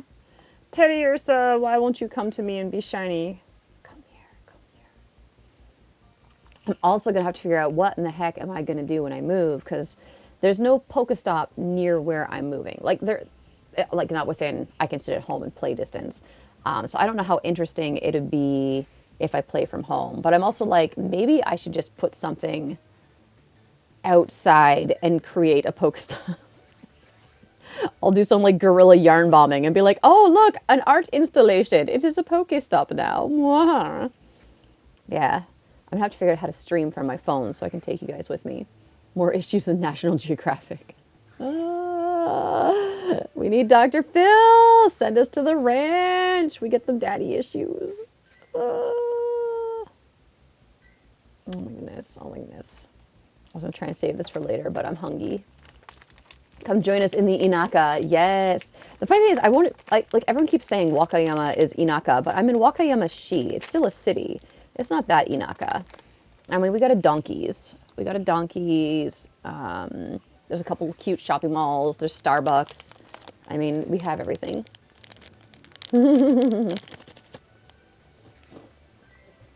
I should just nominate my house. I mean, I am sightseeing place. What was the word I was going for?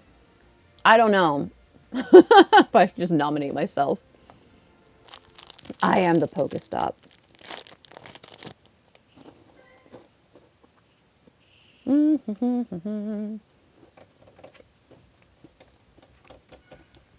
So I got another hour and a half-ish of this event. No shiny Mawile yet. Come on. I mean, maybe I can trade my extra Absol for someone else. You are the tourist trap. I am.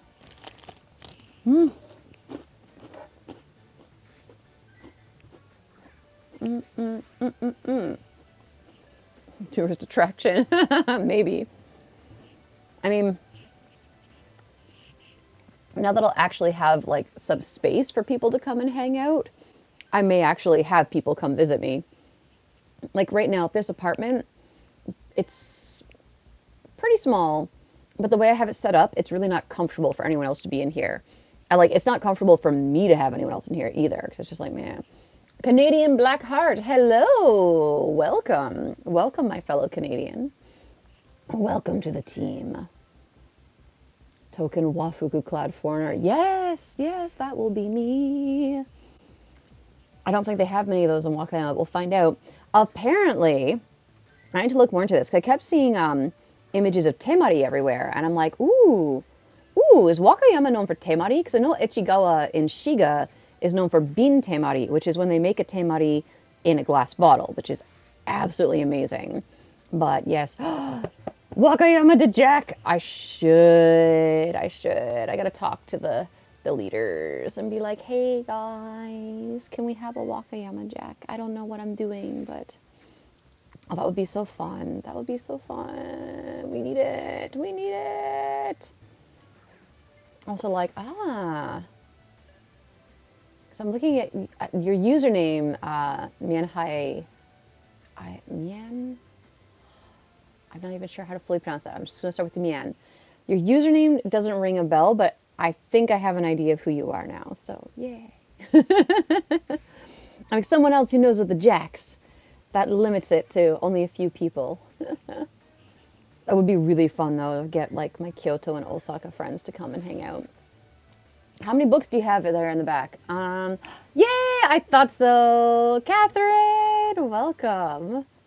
Thank you, too, by the way. You, like, I've gotten a couple good shinies from your invites to raids. Like, I don't know. We seem to help each other out with that a lot.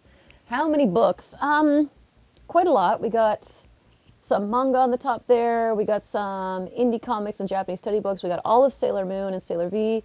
All my favorite Japanese books that are translated to English are down here. All the Suzuki Koji Bingu series.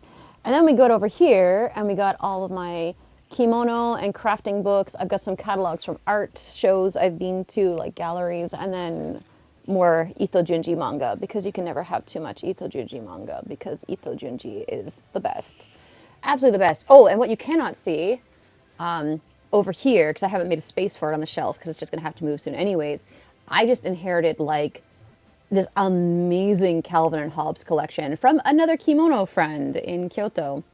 Actually, funnily enough, we're, like, Facebook acquaintances. Like, we have a lot of the same friends. We've been to similar events and things, but we've never actually, like, met. So this was our first time really meeting, but she had this Calvin and Hobbes set she needed to get rid of, and then she was like, anybody want it? And I was like, I really shouldn't. I'm about to move, but if nobody claims it, because it's for free in 48 hours, I will take it. So, yes, Kimono Friend gave me very nice books, which I really want to, like, bring over here and show you, but it's so heavy. Like, when she said it was a big, heavy collection of books, she was not kidding. I underestimated it. Aw, I'm glad you got some good ones, too. Yay.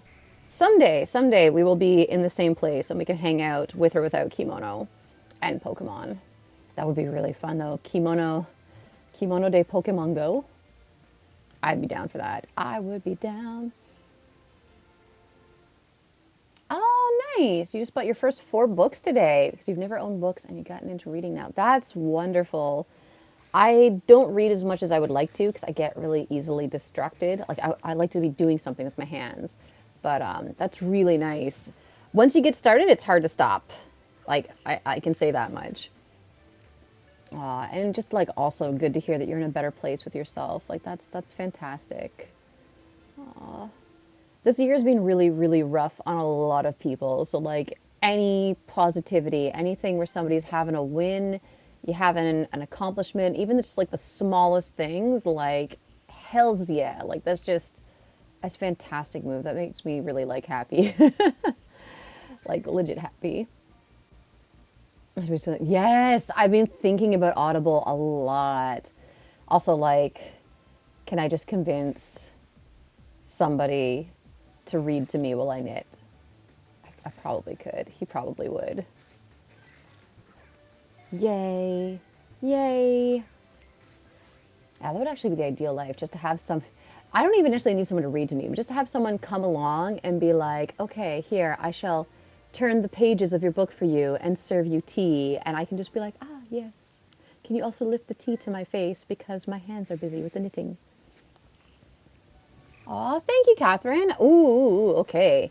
Yes, take advantage of that incubator distance, and I hope you get a shiny Scyther. If not, I have extras because someday we're going to be able to hang out in person, and I would be more than happy to give you one because yes, yes, yes, yes.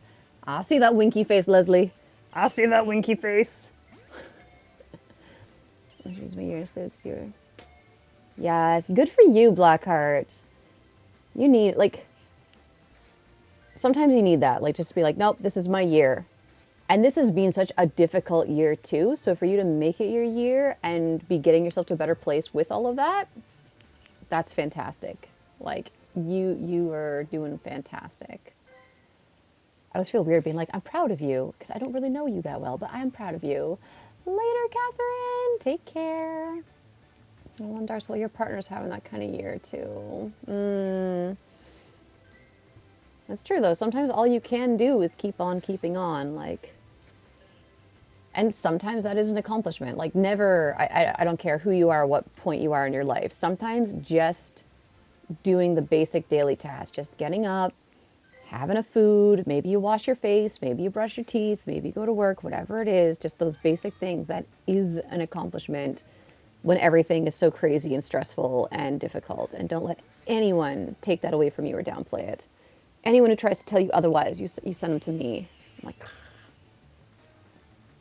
oh man, her mom and her job in 3 weeks. That's rough. Aw, poor thing. That's a lot to deal with at once. Mm.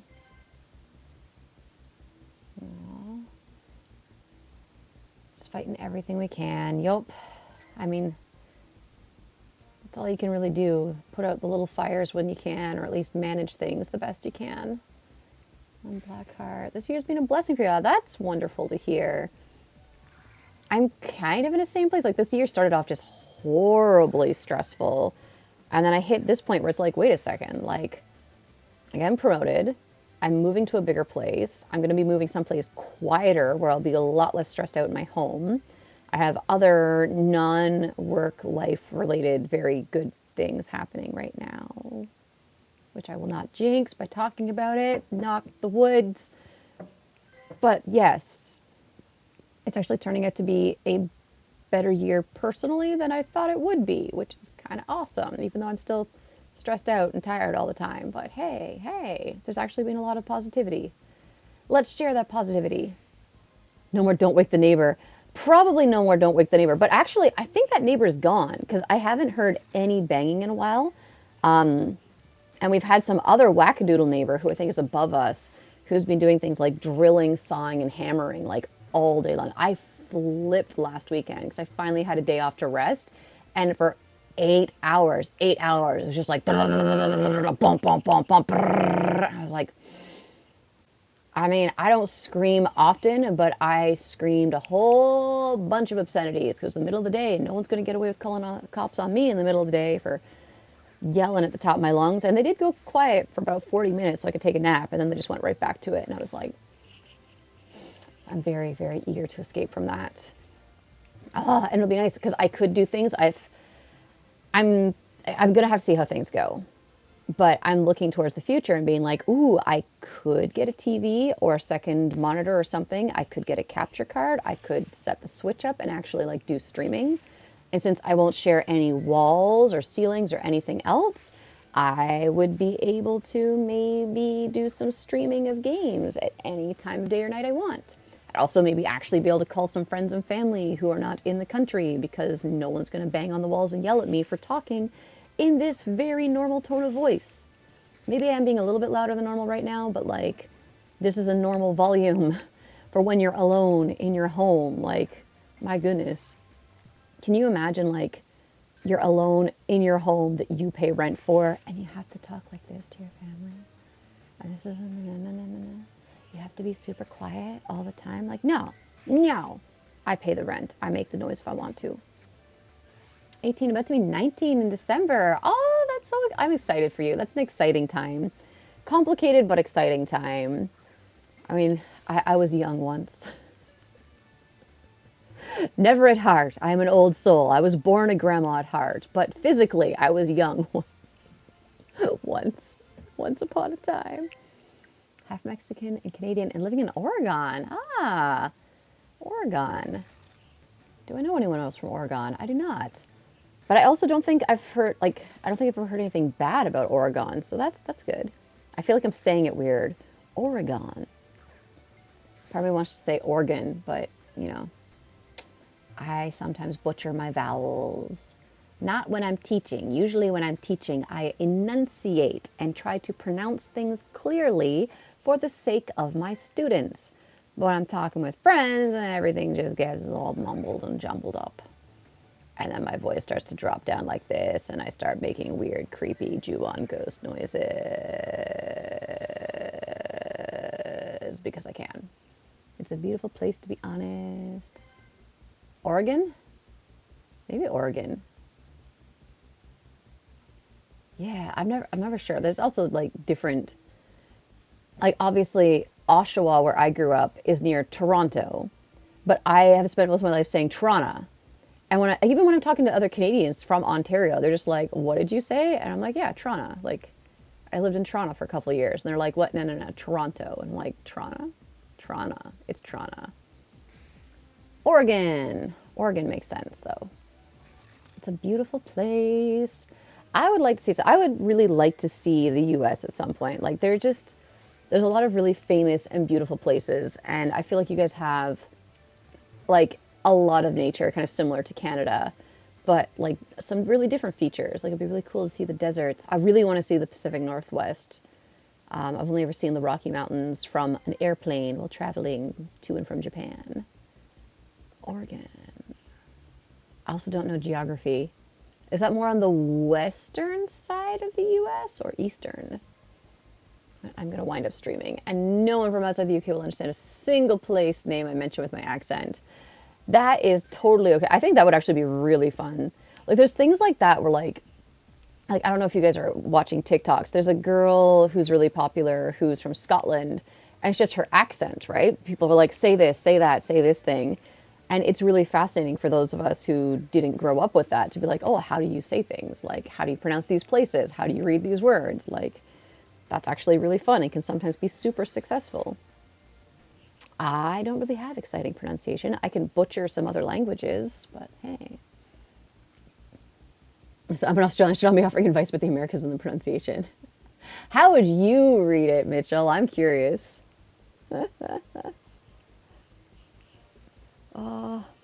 I wish I could introduce you to one of my coworkers, Mitchell. He's like a cantankerous older Australian fellow. So whenever he introduces himself at meetings, it's the best. We don't like he's been in Japan forever, and his accent is still so thick. I wish like I want to mimic it, but he always says his name with like the line, and I can't. I should not like give away names of coworkers. That would not be nice. But yeah, it's just the way he talks. He sounds very tired all the time. It's brilliant. It's a brilliant accent. We used to have a Scottish guy too, and oh my god, that was fun because the parents were like, "We do not know what he is saying," and like, I mean, obviously people have their own accents, right? But when I hear other foreigners speaking Japanese, for example, it sounds like a foreigner speaking Japanese, but I can't detect their own accent. So whether they're from the Philippines or England or Canada or Africa, we've had teachers from South Africa and Botswana. I can't really pick up on the accent I hear when they speak English when they speak Japanese. But the Scottish guy, my goodness, you could tell that was Scottish Japanese. And I wish I could mimic it because it was just such like a fascinating sound. Like, oh, came to Oregon. I keep wanting to say Oregon, because I'm visiting family. I just want to start this part of my life better, if that makes sense. Plus, I love traveling. No, that totally makes sense. Sometimes location change just makes all the difference. Like, that's part of why I'm so excited for my move. It's like, oh, I can literally get rid of some baggage by getting some stuff out of my apartment that I'm not particularly attached to anymore and like leave it behind. But also like, oh, new prefecture, new city, new apartment, well, house. It's just nice. It's nice to have like a real physical reset. Like, boom, everything's new, which is also kind of terrifying, but it can be really good. Sometimes you need that. Accent's still such a recoil or a strong accent. So that just makes me want to start being obnoxious and doing the like, crikey, you call that a knife? This is a knife. I'm a terrible human being. My partner's from Ohio. Sounds generic American. Yeah. See, even that, like, I think generic American, and for me, that's like, okay, that's what I hear when I'm watching a movie or something. Like, that's most accents when I see an American movie. But then I have Americans be like, oh, you have the Canadian accent. And I'm like, what's my Canadian accent? I don't know. Oh, I'm sure I probably sound British. I can't. Like, if I try to mimic the accents, I can't do it. I just cannot. It all blends together. British and Australian become the same if I try to mimic it, and Irish and Scottish become the same if I try to mimic it. So it's just like, no, I should not. I should not. I should not. Also, I have no idea what my own accent sounds like. I have a lot of those moments where I'll say something and someone's like, oh, what did you say? Can you repeat that like 5 times? And I'm just like, sorry. Sorry. Sorry. Sorry. I don't know why I say sorry, strange. Oh,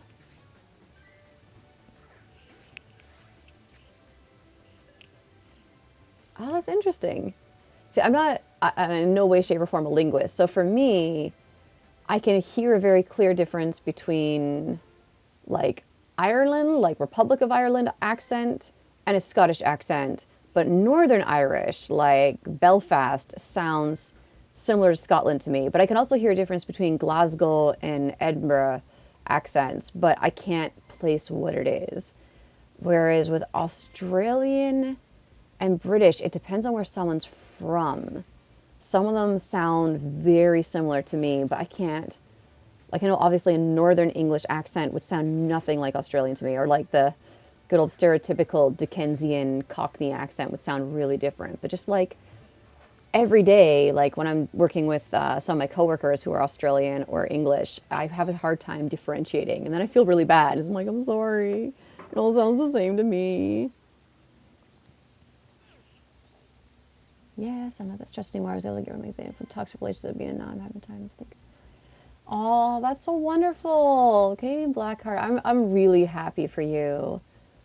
Oh, yes. And getting like just tossing away toxic relationships, like heck yeah, just shoot, bam, goodbye. That's like the best feeling. Just cut them loose. I was really praised for being understandable when I got here, as apparently my people are not understandable. Well, you've met 2 of my Australian coworkers, Mitchell, and they're like they both have different accents from you, but they're both mostly understandable. One of them is a little quieter than the other, though, so sometimes I can't catch what they're saying. So in the UK and Ireland, you can go 20 miles and you're... Yeah, I would expect that, too, which is really fascinating. Because if I think... Like, it's similar in Japan, too. Like, there's different dialects of Japanese between the prefectures and sometimes the cities. Like, Kyoto-shi Japanese is different from Kyoto Japanese. And then Kyoto Japanese is different from Kansai-ben, even though Kyoto is in Kansai. And then Osaka-ben is totally different from Kyoto-ben, even though it's all the same language. So, like, I find that totally fascinating. Because in Canada, clearly, we also have our own accents. But the country is so big and spread out. Like, you got to go from Ontario over Newfoundland, and then you get, like, the whole Newfie accent. And then you can be like, oh, there's a big difference. You go to Quebec, and then you get, like, the Quebecois accent. And you're like, oh, okay, that's really different. But, like, it's hard for me to pick up on a difference between Oshawa to Toronto, which is, like, an hour apart. So have, like, a geographically smaller country have such a wide variety of accents and, like, slang and maybe some dialects and things. That's really, really cool and fascinating to me. And I'm like, ooh, ooh, ooh, ooh, ooh. Actually, cultivated Australian accent is fairly close to the standard British accent. I can see that. I feel like, you know, if you're trying to be proper, I need to stop. I'm going to get myself in trouble. But I feel like if you're trying to be proper, you would probably say things in a way that sounds closer to the Queen's English, right? Because we all love the Queen. You have offices in Northern Ireland. It takes a lot of caffeine to be able to process. tell from 14 miles. We'll get you to Black Country, Tipton, and Birmingham accents, which are similar but very different. Oh, I can only imagine. Oh, I think what's interesting too is like, I'm sure this is the same for anybody. Whatever your accent is, you feel like is the understandable one. And we have the like, I think especially from a like North American perspective, we tend to feel like we have the neutral accent, like the kind of typical bland American accent. I think a lot of Canadians think we have the same one, and it's like this is the neutral accent. We have no accent, but I'm like, there's got to be someone out there for whom my English is completely incomprehensible, and I wish I could hear how I sound to them. I think that would be really interesting, but you know, it's like anything else. I can't pop someone else's eyeballs in and see color the way they see it or taste food the way they taste it with their eyeballs. You all know what I'm trying to say. I do not have the neutral accent. The neutral accent is BBC Posh. The vanilla accent. Oh, yes, the vanilla accent. Ugh, I have to keep adjusting myself here. My legs, they fall asleep. They like to fall asleep on me. I don't think I'm accent. I speak gibberish because the two languages intertwine. That's like, I'm jealous of that. I really wish I'd been raised bilingual because having that second language, I mean, there's so many benefits just, I'm far from expert in this, but just as far as like the way that your brain forms neural pathways, there's so many benefits to gaining an extra language from infancy onward. The sooner you pick up another language, the better for your brain. But to be able to like just swap back and forth, I don't know, that seems really fun to me. I was always very jealous of, because there were a lot of Polish people in my hometown when I was growing up. So I was always really jealous of the fact that they could go home and they had this like second language they could speak with their family. And I was just like, oh. But at the same time, like angry, frustrated, because I had a lot of friends, not just Polish. Like I had a friend who was one of the only kids of Chinese ethnicity in my town. And his mother always spoke to him in Chinese and some English. And he only responded in English. So like, he can understand some things from his mother's dialect, but he can't speak the language. And if he actually went to China, he can't really understand anything.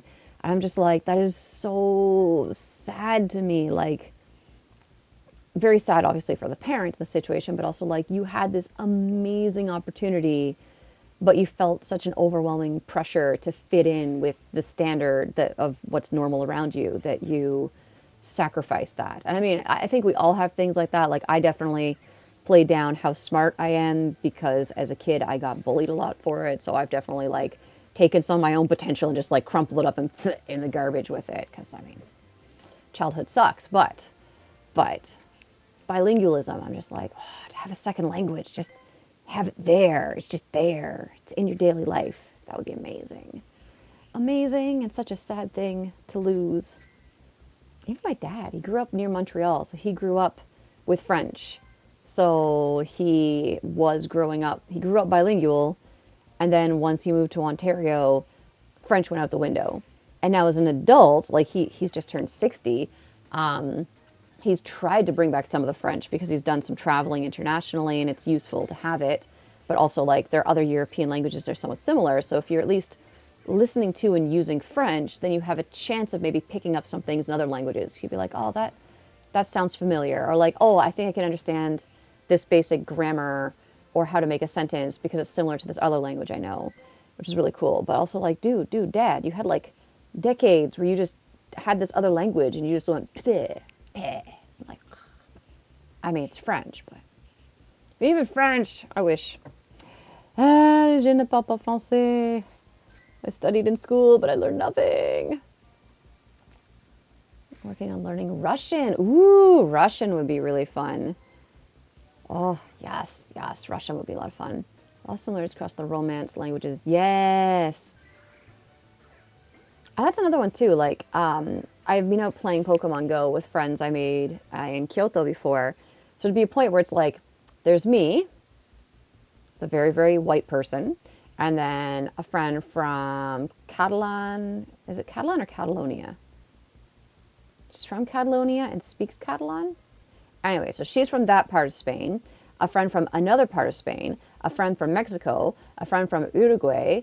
a friend from Puerto Rico, and they're all speaking Spanish, which I can't understand a word of, but I could still hear that there was differences in the way that they were speaking, but I just couldn't identify it. I'm like, I can hear that there's slight differences in the sounds and the words, and it almost sounds like they're speaking a different language sometimes. Like if the two Spanish speakers from Spain are talking, I can tell it's very different from when the Puerto Rican and the Mexican friend are speaking Spanish together, but they can all understand each other. And I'm just like, this is amazing. I don't know what's going on, but I wish I did. I just want to jump in the middle of it. Ah, super, super fun times. But then I've also had really stupid moments where another player showed me something and I was like, ooh, you can speak Spanish. These guys can speak Spanish. And he's just like, this is Portuguese. And I'm like, I'm a white person. Oh, I did the thing. I did the white person thing. Oh, I'm just going to go cry and bury myself in a hole of shame. A hole of shame. Mm. It was a very fun group. Unfortunately, one of them stopped playing. Well, two of them have stopped playing Pokemon Go for different reasons. Very, very different reasons. One of them has gone back home. I'm not sure if the other one's gone back home or not. One of them moved to another city, so like we're all spread out now. And it's like, man, I miss my little international group.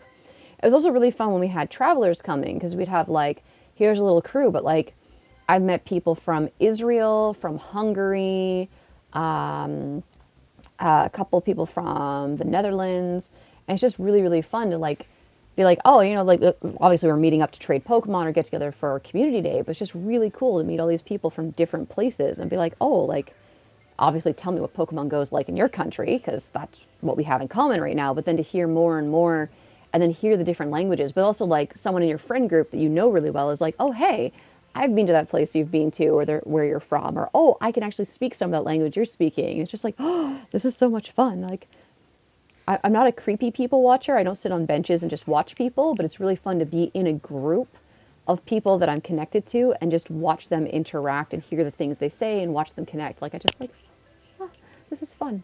I like bringing people together. I've been to Kinshicho Station. It doesn't sound familiar. I might have been. Where is it? What prefecture? What city? Kinshicho. There's so many train stations in Japan, so I might have been there.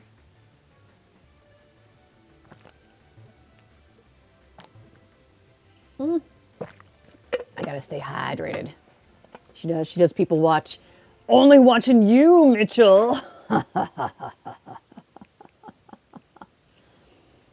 don't have many friends who play Pokemon Go much because they come and go, but I appreciate the time spent with them. Yes. It's also, like, I found outside of Japan, it seems like it's a little bit harder to play. So I understand why people, like, come and go from the game. Some of my friends really got back into it hard with the remote rating added because it was like, oh, well, now we can play together. Even though they're in Florida and I'm in Japan, we can play together and I can, like, I don't know. It also made me feel like, oh, I'm so useful now because I could like invite them to a lot of raids here and help them out a lot, which was nice to be like, oh, hey, come here, come here. Yeah. I miss my Pogo friends. I miss community days. A lot of like, because Pokemon Go is really the only thing we had in common. A lot of those like, because they were never close friendships to begin with, but the friendships have drifted apart because we don't have that reason to be brought together.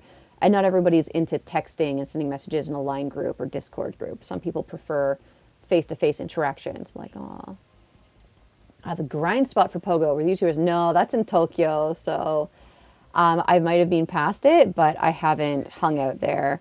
Yeah, I'm not the biggest fan of Tokyo. I've been a couple times. Well, more than a couple times, I think. Probably too many times, but I usually don't have good experiences there. But who knows? When the YouTubers come back, if Zoe comes back to visit, I would be willing to go to Tokyo and go say hi because she's awesome. And we need to do a lucky trade, so that'd be a very expensive lucky trade, but I would do it. I would tolerate Tokyo to go and say hi to them because they're all so nice. They're really nice people. At least the ones that I've met in person, they're nice. Miss the squad. Yes, I miss it a lot. Like, oh, It was fun for a little bit where we were doing the Zoom calls, but like there weren't enough of us. So it's like, well, I mean, we could just, like, the one or two of us can just talk on the phone. Like, we don't really need to play that way. And every expat who lives in Japan who lives in, right? It's so weird. And I don't understand why some people like Tokyo so much, but I guess it's just difference in experience. Like, for me, every single time I've gone to Tokyo, I have been followed, harassed, or assaulted by a stranger. So it's like, why would I want to go there? And like, some of it, like, one was just ridiculous. I went to Unown Park because I wanted to go to the zoo because there's a centopath in the zoo paying respect to the animals that were killed during World War II because the government was like, we can't have bombs breaking up the zoo and elephants running wild, so we have to starve the elephants to death. It's a horrible, horrible story. So I always go there to pay my respects. But I got there before the zoo opened, so I was like, well, I'll just stroll around the park. And some homeless guy just like came up to me and started talking to me in English, and he would not go away. He followed me around the park for like 45 minutes. I was like speed walking as fast as my chubby little legs would take me to try and get him to get away from me. I tried like going up to other people or going to busy places and being like, help. And people are just like, yes, clearly you're friends now. And I'm like, no, help me. It was crazy, dude. It was like once the zoo opened, it was like, okay, I gotta go meet my friend. And I could buy a ticket and go in. Obviously, I was not going to buy him a ticket. Then he finally went away. But it was like, holy cow, I could not get rid of that guy. It was awful. And then I've had times where I'm like walking down the street. Like, Tokyo's a busy place, so I can understand. If you're on a crowded sidewalk, sometimes you bump into people. It happens in Toronto too. But like, empty sidewalk, street, mostly empty sidewalk, I'm here. And I've had people cross the street just to do the boom body check as they go by. And I'm like, what the heck? I don't understand it. And it's not just like Japanese people who are tired of foreigners. I've had foreigners do this stuff too. So it's like everybody who lives in Tokyo is just being a jerk to me. I'm like, nah. Yeah. And then when I deal with expats who live in Tokyo, they care more about drinking and partying. Like, I was out with expats and we were all drunk and I ended up falling and hitting my head. And I'm 99% sure I had a mild concussion and none of them would listen to me. Like, they were mad at me because I wanted to go to the convenience store and get ice to put on my head. And then they were mad at me when I asked them to make sure I didn't fall asleep because that would be bad if it is a concussion, because none of them wanted to, like, go with me to a hospital or a clinic. They didn't want me to ruin their fun. And I'm just like, I know they were drunk, but even now, looking back, I'm like, wait a second. All you people, your desire to get drunk and party in Tokyo was more important than my health and well-being. Like, that's messed up. That's Tokyo. That's Tokyo attitude. No, the smashing my camera, that happened on an airplane to Canada. That was people who were like, oh, I'm just going to bring all of my stuff as carry-on luggage and shove it in the overhead compartments, even though this isn't even my seat. I'm like, no, no, no, no, no. I don't know. I guess you have to put stuff where there's space, but it really pisses me off when it's like you're in the back of the plane, but you're shoving your stuff in the bin above my seat. It's like, no, no, get out of here. Get out of here. Sorry, I went off on a rant there. I've been playing it since 2018. Recently hit level 39 thanks to rating. Nice.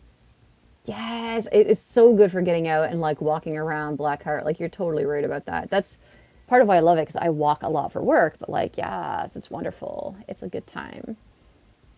Nice. Oh my God, the elephant story. So I had these books. They came with a CD, so you could listen to the CD and read the book in Japanese, or you could just read the book. But it was for like building up your Japanese reading ability, obviously. And so I picked up the book that said Zo no Tonki, which is like an elephant named Tonki. And I was like, okay, this is going to be cute. And it's like, aw, like, these elephants came from another, I'm reading it on the train on the way to work. So it's like, oh, these elephants came from another country. They're donated to Japan. Everybody really loved them. They could do some tricks. Orphans would go to like the zoo and they'd ride on the elephant and they loved the elephants and they drew pictures and love letters to the elephants. And you're like, oh, this is sweet. And then it's like, and then World War II happened. So I was like ugly sobbing on the train to work. Just like, oh, I could not deal. I have the same reaction anytime I have to read, who's it? The Hachiko story, which apparently, like, he was not a super loyal dog. He was getting fed by people at the station. That's why he kept going to the station. I mean, I'm sure loyalty was part of the start of it, but yeah. Yeah, at a certain point, Hachiko's just like, well, this is where I get food. Sweet. Because, you know, animals got animal. Every expert who lives in Tokyo thinks they're in Terrace House. Thank goodness I don't watch Terrace House. Oh, goodness. But yeah, the expat experience, hating other expats. It is true. Oh, the funny thing is, like, you like your own, like, you like your expats, the ones who are in your area, but, like, you know, the ones you personally have relationships with, they're cool. But there are expats I know in Tokyo that I want to meet and hang out with. Like, if you look up Sheila Cliff, she's like a kimono professor, essentially. She's is very, very amazing lady, very amazing British lady who lives in Tokyo and is just like an expert in kimono. She has the best kimono style. Oh my God, I love Sheila. She's amazing. I would really like to go. I've met her once, but I would like to like actually go to like an event and like talk to her and get to know her more. But Tokyo. And there's a kimono acquaintance from Ecuador who's also in Tokyo right now, and she's studying like Yuzen. And I would love to go and see some of the beautiful kimono she's making. But once again, Tokyo. And then I got an American friend who's up there who's also into kimono and odori and like Tokyo. I want to meet these people and hang out, but I can't. Katie Blackheart's fun listening stories, getting to know everyone. Aw, yes, have a good rest, Blackheart. Thank you so much for joining us. I hope that you continue to have a wonderful year, and we'll see you again soon. Aw, I love this.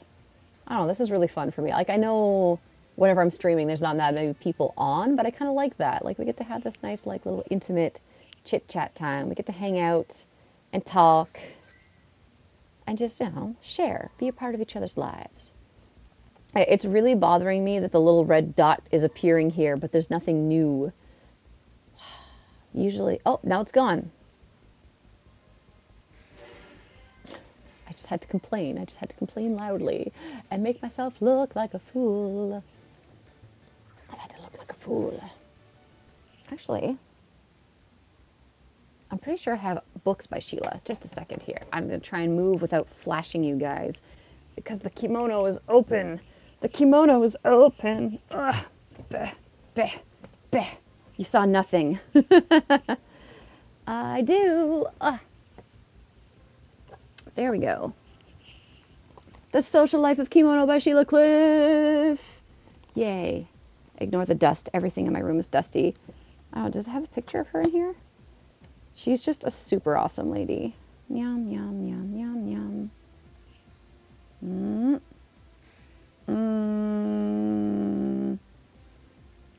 I'm sure there is something in here somewhere.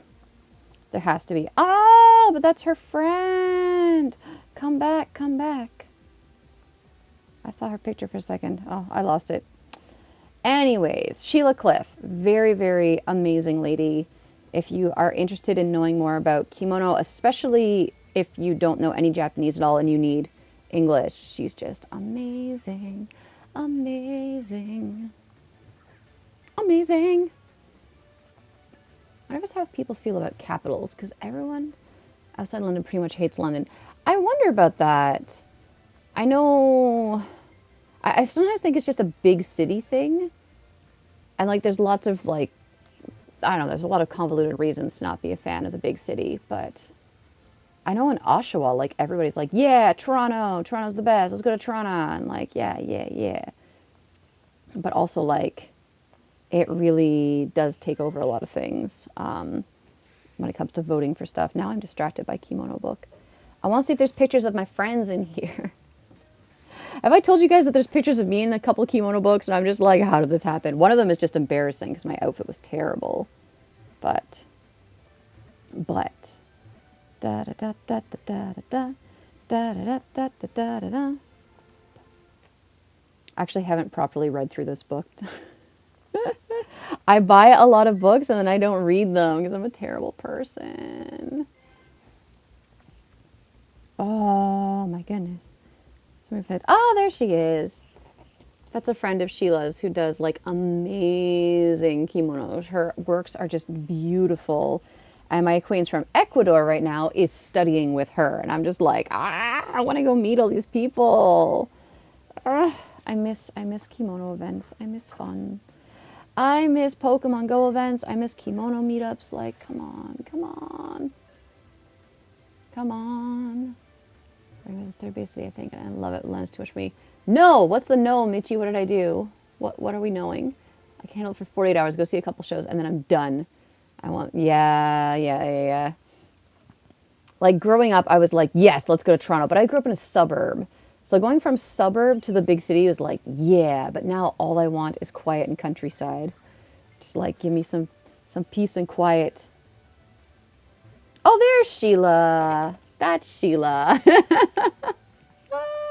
I love her so much. She's so cool. Also, anything like this guy, Akira Times, he does some really, really fun stuff. Yeah, just my pictures in books. Just my pictures. That is all. What is this? This can go away. Remove that. Because I am not dealing with that. Boom. Bulbasaur. Aww. Yeah. I should put this down. It is distracting me from the Pokemon. Let's see if I can find it. Which one it is. With my kimono all messed up. I am a hot mess today, I think. No, it's not that one. Oh, it's this. Oh, this. These two, I think. Ugh. One of them is fairly obvious, one of them is not. And I may have just flashed some thigh at everybody inappropriately because I'm a filthy whore. Okie dokie. So this one, all my books are so dusty. This is Kimono Now. But you have to go, I think it's back here somewhere. Yes. So there's a whole chapter about Kimono to Jack. And I've met this fellow. I was at this event, which is why, if you know... Oh, Charizard! Not shiny. I was real excited for a second there. Boom. So if... for the love of Pete, just get in a ball. Just, no. We don't... No, yeah. I can't make up my mind. There we go. So, of course, it has, like... some information about Kimono Jack in here. I know these two wonderful fellows. They started the whole Kimono Jack movement. And this was when we had the All Japan Kimono Jack. So I am in this big spread here. And of course, I'm like right in the crevice. My best friend and I were the only two expats at this event. It was pretty amazing. There was also, we had a little bit of resentment at the time because they were like, oh, like, let's get the foreigners and like have a foreigner only picture. And we're just like, hello, we're from Kansai. We're the Kansai people. But also like, it's completely understandable why they were super excited to have us there. So yeah, I snuck into that picture in here. This one is a little more complicated because that one, it's a massive group picture without any particular focus on any one person. So it wasn't a big deal. This book, it's actually kind of sad. First of all, the author, this is Kimono by Terry Sutsky Milhelt. She committed suicide before the book's finished. So her family and editors had to like cobble it together. And one of the things they did to do that was they stole photos from the internet. So they actually stole pictures of some like magazine covers and things without getting permission. I don't know if it's the family or the editor or the publisher who did that. But it meant that they went on Facebook to the Kimono Jack leaders pages and they stole, where is it here? It's near the back of the book. Where is it? Nope, it's really near the back, isn't it? I'll find it in a second. I'm like, Pokemon, another Zard. Zoddy. Where's the picture? The funniest thing was I went in a bookstore and I just picked this up off the shelf and I was like, ooh, let's look at this book. And I opened it and almost immediately found it and was like, oh, shoot, that's my face. What the heck? But where is it? I'm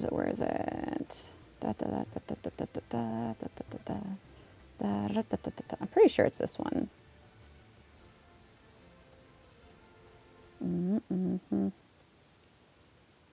Now I feel like I've gone crazy. Where is it? thought it was near the back. Because it's about kimono to Jack and people wearing it in modern times. It was also very clear that they were just like, oh, there's like white people in this picture wearing kimonos, so we should use. Oh, there it is. Yep, very last picture in the book. Huh, there it is. Look at that. Everything about my outfit that day was terrible. It's all off kilter. My little capelet thing here is off kilter. My ohashori is way too wide. The overall formality of my kimono is totally wrong. But the worst part about it is the other ladies in this picture never came to another kimono jack once they heard about this because nobody asked their permission to publish their picture in a book. Nobody asked permission from the photographer to use the picture. Nobody asked permission from the owner of the picture. It was just stolen and put in a book. And if they had known that that would happen, they would never have agreed to pose for the picture.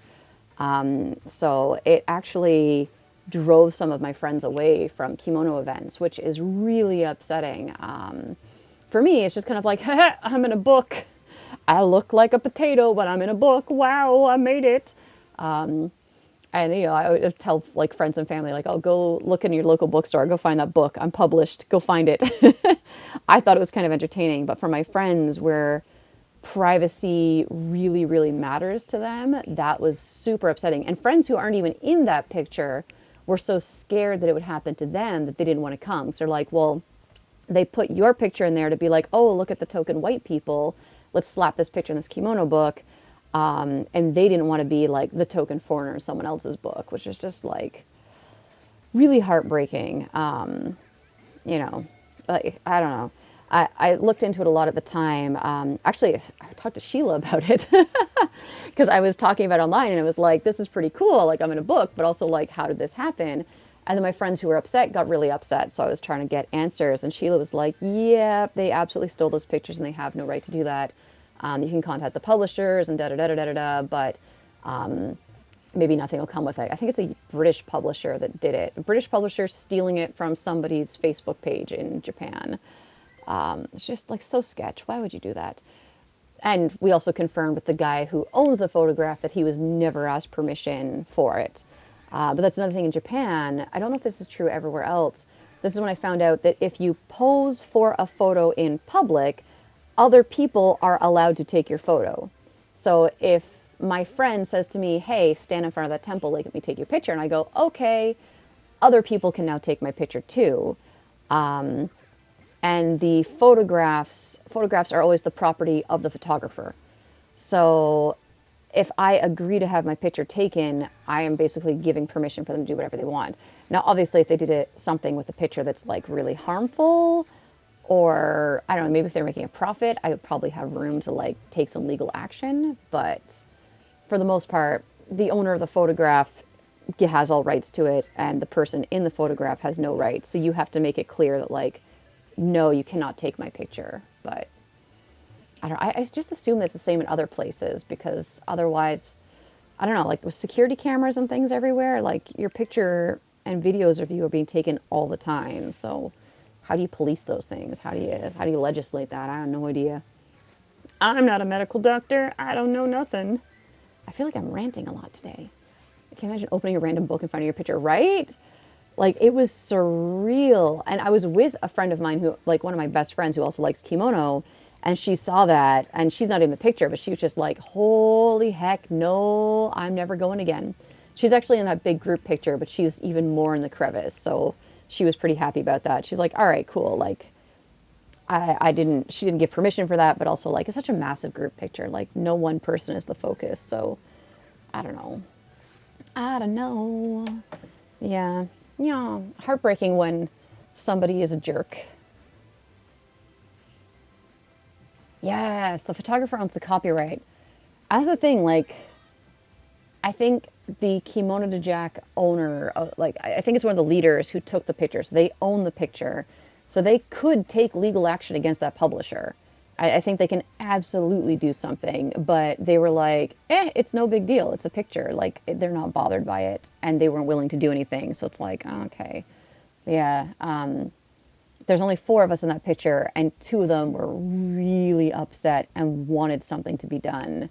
But nobody was willing to do anything. Plus, I imagine it'd be a very expensive legal battle to do anything. But like, yeah, from my perspective, I actually did email a couple people that seemed to be like the right sources, and I was like, hey, so you kind of put a picture of me in your book without permission from me or the photographer.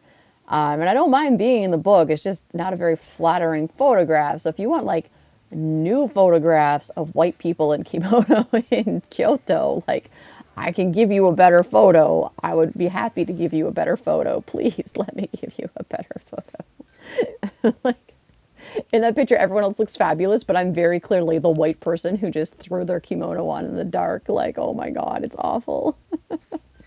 I am the person. No. Hey, it's my other friend who I've never met, Nicole.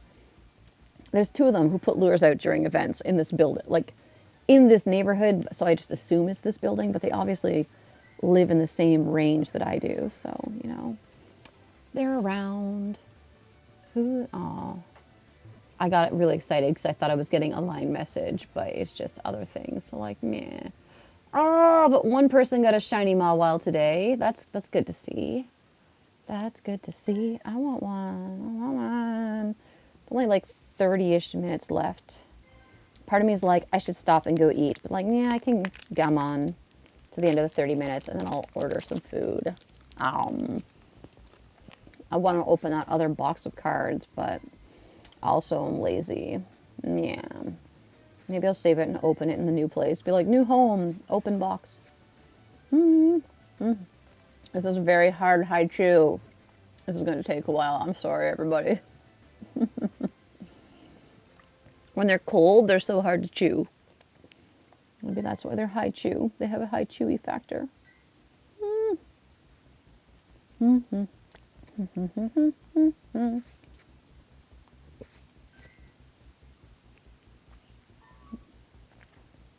Wait, the dot's back. No. Why does it keep appearing on the today? Stop it.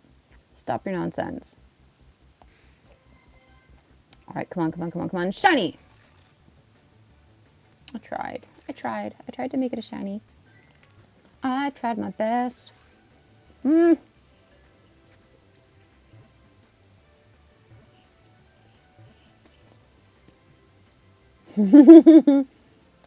choose the Lord's work. Yes, that was a grape one. I still have green apple and strawberry here. And she also gave me a grape soda Mentos. So that's pretty exciting. What was I going to say? Oh, yeah. So those two books, obviously, I've snuck in. I've also made my way into newspapers in Japan doing pieces on Kimono Jack, I think 3 times? 2 or 3 times. There was one where we did, oh, there's a ramune flavor. Oh, I need to get it. Oh. Yeah, there's one where we ended up in an article about Nyaramachi, which is in Nara. Naramachi in Nara, they have an event with all cat artwork. So everything becomes cat themed. Everybody who has anything to do with cats puts it out in their shop, their cafe, their art galleries. It's a really, really cute, fun event. So there's a picture of me in a newspaper from that, along with my friends. They came and interviewed us once at a Kimono Jack at Banpakukina in Koen, which is the World something Expo, the World Expo that happened. This is the World Expo that happened in Osaka. They came and talked to us there. We were interviewed, I think, for NHK once. Was it NHK? They came out with us like for 2 different days of Kimono Jack, and like it was super confusing. I'm sure that I ended up in the background on TV, but I wasn't the focus. But like they kept making it seem, my friends made it seem like the whole point was to show the internationalism of kimono. So they really wanted me to talk to other Kimono Jack leaders from other countries on Skype, I think we were using. So they actually wanted me to like talk to them and interview them, and we'd have like a little like, you know, international Kimono Jack via the internet. But the TV people seemed like totally not interested in that whatsoever. It was really weird. Like it seemed like their program was about how you can have kimono in everyday life. And when I saw the clips later on YouTube, it was like, oh yeah, that definitely seems to be the focus, like kimono in everyday life, how it's an everyday clothing. But for some reason, my friends were just like, no, no, no, it's all about international. Like, Sarah, come here, come here, come here, come here. So like, I was interviewed and filmed a lot, but like, they didn't use most of the footage with me, which was like, oh, funny. One of the girls in the picture, the stolen picture, I was on TV with her. She was interviewed for a program as like the token white person working in a kimono school. And her Japanese is fantastic. Like she is, oh, her kimono styling and everything. She's just such an amazing person. I really, really admire her. And she's my friend, so obviously I admire her. But they wanted to interview her and have her dress a mannequin or something. And she was like, I could dress a mannequin or I could dress a person. So I just got to be the model. But it was really funny because it's like barely any of my face was shown because clearly it was more about her and about the skill of her putting a kimono on me. But one of my students saw it anyways, and his mom's just like, oh my God. So she came to the classroom all excited, like, Sarah, I saw you on TV. Just like, yay. But I've stuck into a couple things like that. It's just like, yep, that's me over there. Look, there I am. Yay. Oh, we've gotten a 0.05 of a kilometer from drifting. Usually by now, just sitting at home, those eggs would have hatched. But hey, whatevs. It's in a bag, not a bar. I will look for it. Should I? So I always get torn because I really want to eat them now, but also like, I really need to stop eating so much junk. And I keep getting given chocolate and candy by other people. So it's like, okay, I will eat this, but I should not buy anything. Oh, that reminds me. Oh no, the other bag's out of reach. I have more snacks. I could eat, but they're... Jedi powers fail me. Somewhere over there. I got some Black Thunder. I got 2 Black Thunders and a wee Kit Kat bar. Sometimes I feel really bad because people give me all this like candy and junk and I end up tossing some of it. Like, if I can pass it on to someone who really wants it, I do. But sometimes just like, no, I really need to cut down my sugar intake because I cannot stop. I was really interesting. Yay, thank you. That was something I was thinking of doing today because I got dressed and I'm going to start sorting out my kimono today because I'm going to try and let go of some to cut down on how many I have. But I also have tatoishi, which is like a paper, like just like a nice Japanese paper envelope. Essentially, you put a kimono in to keep it safe, protect it from moths, protect it from moisture and everything. So I'm going to start doing that. And I was like, oh, I should do like a here's my kimono collection video. That would be really fun to record. But I think I will save that to do in the new place because I will have much better lighting. I'm going to have like windows at either end. So we'll be able to show things a lot better. But yeah, kimono are fun. And I have so many. Like, oh, once again, trying to move around without flashing everybody. How many we got here? 1、2、3、4、5、6、7、8、9、10、11、12、13、14、15、16、17. That's 17 just on one side. So I probably have close to 40 kimono.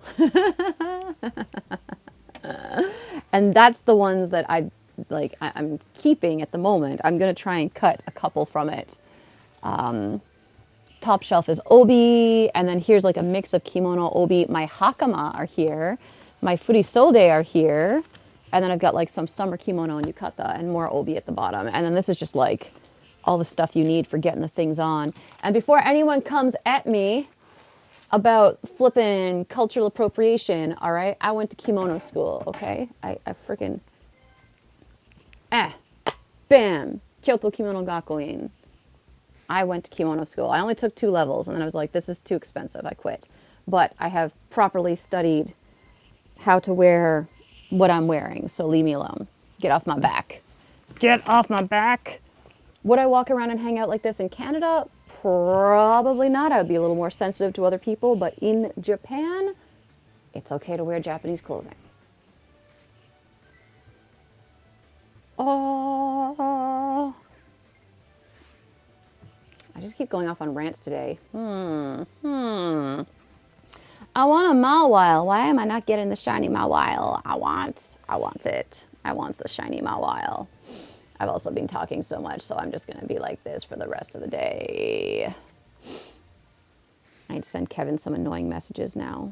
just croaking at him. Croaking at him because he has not replied to the message I sent him last night. He's probably really hungover. I should make more noises at him then. Yes. There's nothing better than when you're hungover than getting a message from me. That's just incomprehensible gibberish and sounds, because that is what I do to my friend. I would say friends, and I'm like, no, it's really only Kevin. I think most of my other friends, I would actually be like, oh, I'm sorry, I don't mean to bother you. But we have that kind of friendship where it's just like, meh. Everybody needs that friend where you can just, like, be a ridiculous person, too. Oh, I wonder who is actually still around. Do we want to see some kimono? I could pull some off the shelf for funsies. Oh, that was just a random Meowth event. That was not summoned by the incense. How did that happen? How did that happen? Proceed. Ugh. All right, I'm going to try and stand up and not flash everybody. Ugh. Gotta fix my kimono. Boom. Also, I finished knitting a blanket recently. It's beautiful. Let's pick out a kimono for fun. One of my faves. One of my faves. Let's go with... This one? Yum. Yum. Oh, no. Kimono I'm going to have to fold after.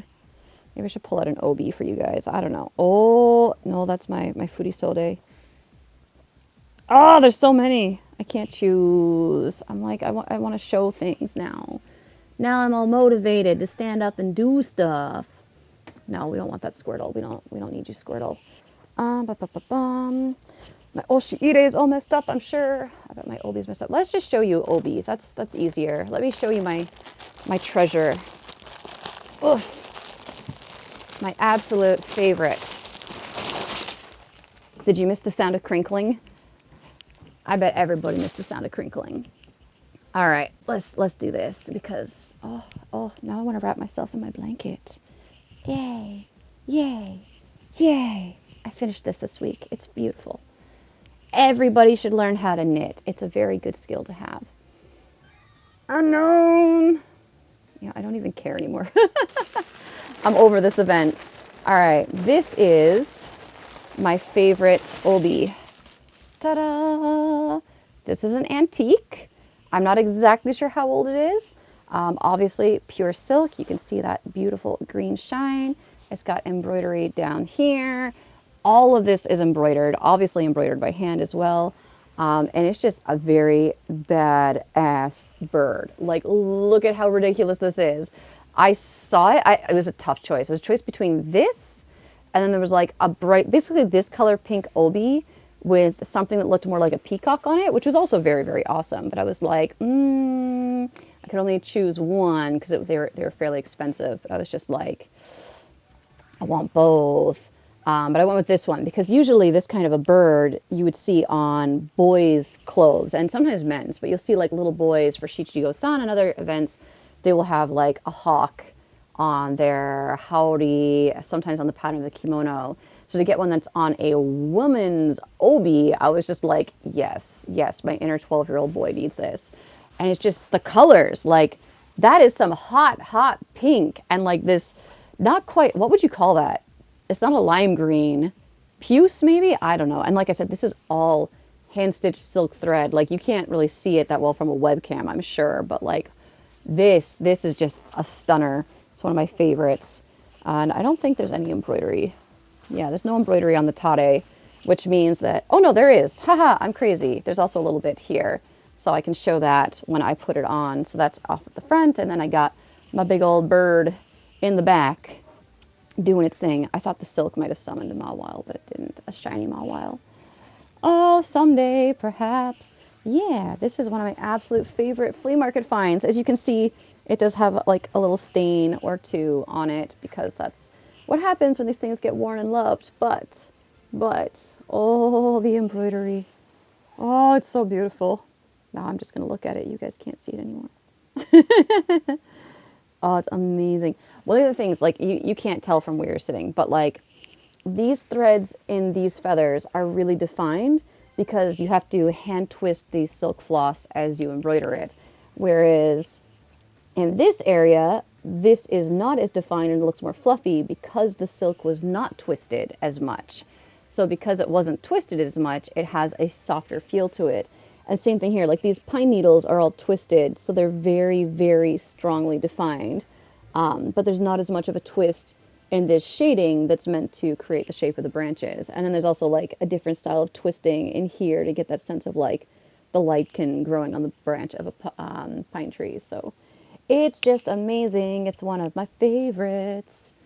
I think it probably is my absolute favorite. I find any excuse I can to wear this obi. I don't care about seasonality.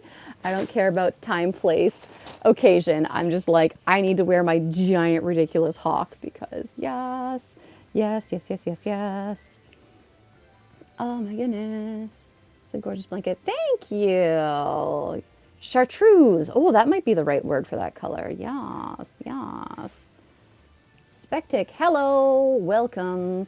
I do not give my code out because my friend list is basically full, so I am very sorry for that. Yeah, I have a feeling that's probably you put Pokemon Go in the title of anything and people pop in, just like, give me the codes! I'm like, I'm sorry, I cannot. There's only so many people I can fit on my friends list. I mean, if I could fit everybody in, I would, but I cannot. I cannot. Oh... I don't know. This is such like, everything I've done on the channel is so Pokemon focused that I don't know how it would go over, but I would really like to do just a, here's all my kimono video, because that would make me very happy. I love my kimono collection. I have so many fun things, like, this one, this one, this one. This one here is one of my favorites. Those are all shibori, which means tie-dyeing, but it's not like, you know, tie-dyeing your t-shirt at summer camp. We're talking about super teeny tiny little knots that have been tied. It's amazing. Elite Pokemaster. I haven't been on YouTube in 2 years. Wow, welcome back. I've been doing all right. Been a bit tired and stressed out this year. Haven't been posting videos all that much, but I'm alive. I'm alive. I'm here. Tony, hello and welcome. You guys are arriving as we've got about 16-ish minutes left on this event, so I'm not sure how much longer I'll be around. And now I'm distracted by kimono, so hey, it's Kimonovember, so this is what we do.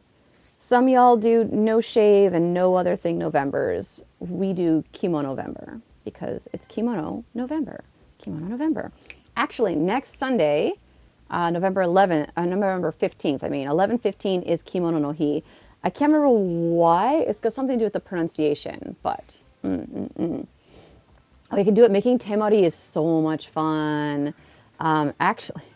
Actually, let's see if I can stand up without flashing everybody again. Where is it? I have so many things in my room. Ah, here it is. Da-da-da-da-da-da. Ugh, blanket. Blankets make life better. Let's see. These are ones that I've bought at flea markets because, I mean, that's what I do. I find embroidered and handmade things. I'm like, I have to. Like, look at how perfect that is. And it rattles. This one's got a bell in it. It's so good. This one I also bought because why not? And this one I made this. That's why it's all wonky. I can't make straight lines. I am terrible at measuring things with accuracy. But I made this one. It doesn't rattle.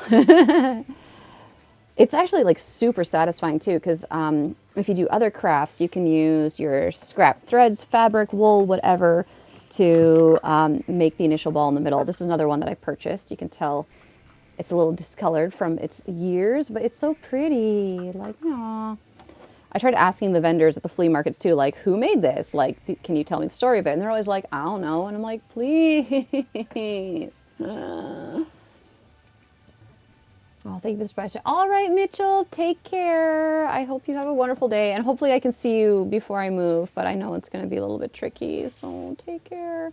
And yes, the blanket is the Stephen West pattern. It's the star blanket. It's, I'm so happy with it. And the whole thing is made in, oh, what's the brand name now? I think it's Malabrigo Restita, which is a discontinued weight that they did. But yes, I love this blanket so much.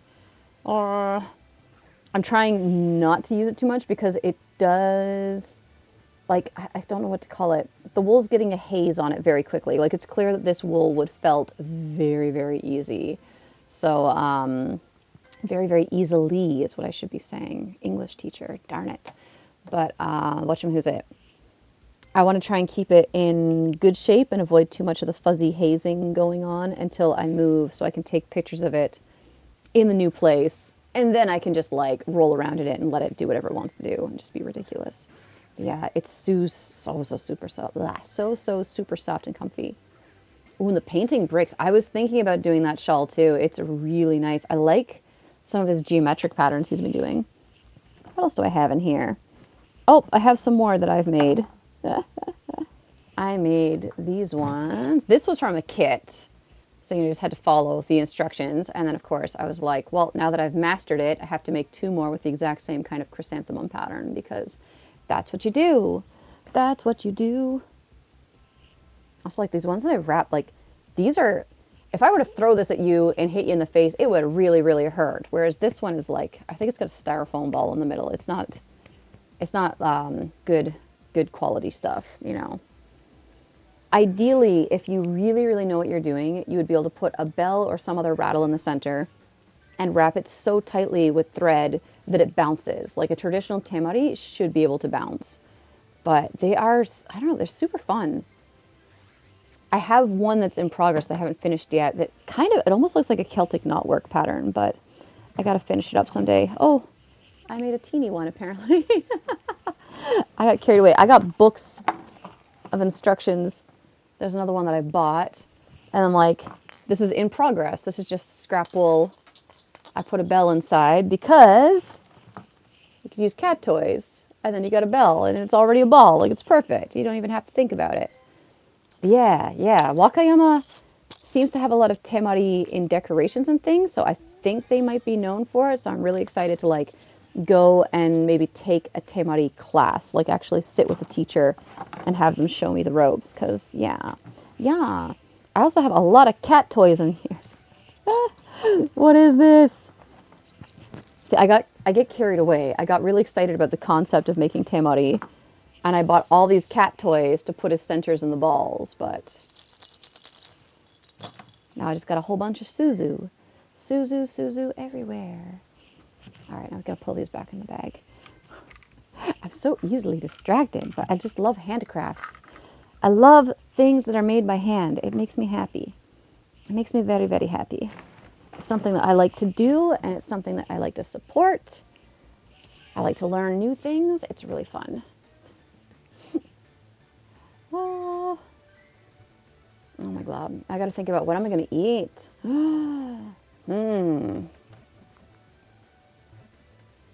I could go shopping and buy groceries and actually cook properly. But I really just want to order Uber again. I don't know if they have, they must have Uber in Wakayama because it's everywhere now. Like they even had it when I was in Miyazaki. But I really want to get out of the habit of using it. So I kind of want to like go crazy up until I move. Like everybody bring my food to me and then I'll go. They also, McDonald's is totally horrible and I should stop eating it. But right now, I was hoping for shiny. Right now they have a double cheese thing going on. So it's just double cheeseburgers, right? But they have the spicy double cheeseburger, which has horrifyingly orange squares of cheese on it, which obviously have some spice in them, are delicious, but they also throw jalapenos on it. And I'm just like, and in Japan, there's all this seasonal stuff that comes and goes. So I don't know how much longer this karadabuchi is going to be around. I can't stop saying karadabuchi. It's karadabu cheese. So karai double cheese. Karai being spicy. But I like saying karadabuchi because it just sounds way more fun. And the staff stare at me like, what's wrong with you? And I'm just like, karadabuchi. Oh, they have it over there too. Ooh, so it's not a Japan only thing. Not that I can leave Japan anyways, but it's like, oh, I could go to England and eat a spicy burger. Yes. But there's also spicy moss cheeseburger. But do I even want a burger? I could order Thai food or I could order Mexican food. Like, oh, there's so many options. I could get La Segunda. There's a place under the Pokemon Center that makes quesadillas that I really, really love. I don't eat beef, so I can't tell you how it is. I mean, probably safer that way. But I really shouldn't. I had it yesterday. That's the worst part. I had it yesterday.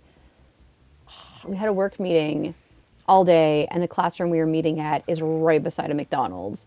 And I was like, I'm going to go to the convenience store and get like a salad or something. But then, like, my boss's boss, who will soon be my boss, but also still my boss's boss, he's somewhere up here, and then there's like my boss, my supervisor, and then I'm here. But then I'm going to like move here-ish.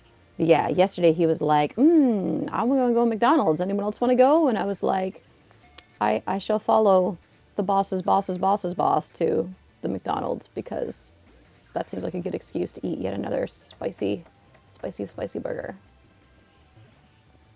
I was a kid. Ooh, yeah. If I remember right, it's bovine spongiform encephalopathy. Don't know why I know that, but that's what it stands for, right? Mad cow disease, bovine spongiform encephalopathy. I believe it's encephalopathy, isn't it? I know, like, literally it's when they start developing holes in their brain, like, oh. Yeah, that's understandable. I think there's a lot of people who have food trauma, and I mean, I have some myself, but it makes sense. My mom often tried to serve us food that had gone bad, like, literally, let's just scoop the mold out of the sour cream. Thunk. Yes, Creutzfeldt Jakob. What's funny is I learned about that, and then I saw it as a trope in like 3 different horror films around the same time, and I was just like, so now I can recognize the symptoms the Hollywood version of the symptoms very well. But yeah, it's a prion disorder, right? I say these things like I know what it is, but it's like a specific protein that you only get by ingesting other mammals, like other living things. So for cows to get mad cow disease, they have to eat other cows that have the prion disorder. And so that's why cannibals get it, because they're eating other humans. But like that initial first contact point, I'm like, does it come from eating a monkey's brain or something else? It comes from the brains, right? Prions are, yeah, and now I need to go look them up later. Just be like, ooh. They are effing scary. The symptoms are just nuts. Like, and it makes for a really good like horror film thing where you're like, oh, these people are, like, what was the one I watched? I feel like, oh, hello, we did get a shiny. Yay! It's not the shiny I was hoping for, but hooray, shiny luck. Shiny luck in the last 6 minutes. Yeah, isn't it something like they start to have memory problems? There's some aggression usually. There's some shaking because of, what's going on in their brain, developing holes and whatnot. But it's always an interesting one to see in a horror film where you see someone acting kind of like, who's it? Irrational. They seem to be behaving in an irrational way, and the movies that are well done will set up like, are they possessed? Are they mentally ill? Maybe they've been traumatized because they're secretly in a cult. Maybe there's a ghost in the house. Maybe they're the ghost in the house. Come on, shiny. Yeah, but I think it was called "We Are What We Eat," maybe, or just "We Are What We Are." But it was like that same thing. We're kind of wondering, like, something seems off. Something seems off. Something seems off. Oh, they're eating people. Oh God, that person's behaving that way because they got the Creutzfeldt Jakob, and you're like, oh, horrifying on 25 different levels. I accidentally ate beef once in 2012, and it's pretty damn. Oh no, I'm sorry. Yeah, surprise food you didn't want to eat is never good. I probably should stop making the joke, but I sometimes joke that I developed an iron stomach in China because, like, there are times where I know for sure what I was eating, but there are a lot of times where I'd be like, what's this, to my boss? And she's just like, it's good, eat it. And I was like, okay, but what is it? And there were a couple times where she told me things were, who's it? She kept telling me things were vegetables. Like, she told me cow intestine and stomach lining was a vegetable. And I was like, with the texture and the way it looked, I was willing to believe it might be some kind of a fungus, like, like the frilly mushrooms, but like, nope. Oh man, that's scary. Yeah. Prions are freaky. I need to read more about them. Like, stuff like that, like, it freaks me out because it's so completely beyond my control, but it's also just so fascinating. Like, how does this happen? Such a teeny tiny little thing. And then that's that. But I guess that's part of what we've been experiencing this year too with COVID and everything, where it's like these tiny, tiny little viruses, they get into one person and then get to another, and then that's it. Our whole lives are different. It's just bonkers. Oh, goodbye, Pharaoh Seed. All right, come on, come on, come on, come on. We got like 4 minutes left. Please, shiny Mawile. Please, please, please, please, please, please. Like, look at how many we've had today. And I've never gotten a shiny Mawile, as you can see. Never, never. Not even a lucky one. What the heck? What the heck? This is where I really miss having my local pogo friend, because we would play something like this for the entire day and then trade the maximum 100 Pokemon after in order to get luckies. And then, you know, once the maximum number of trades are done, it's like, okay, well, I guess there's no reason to hang out anymore. Goodbye. I'm going home now. Bye-bye. But, I mean, we did get a shiny at least. We got something shiny. We got one shiny from each event. And considering I couldn't actually really play yesterday, like I maybe had 15 to 20 minutes out of the 3 hours total that I got to play, I think we did pretty good there. Yeah, Mawile. It does seem like there's a couple ones like that where I just have no luck with getting the shiny, and I don't know why. I don't know why it avoids me. That's okay, that's okay, that's okay. We can forgive them.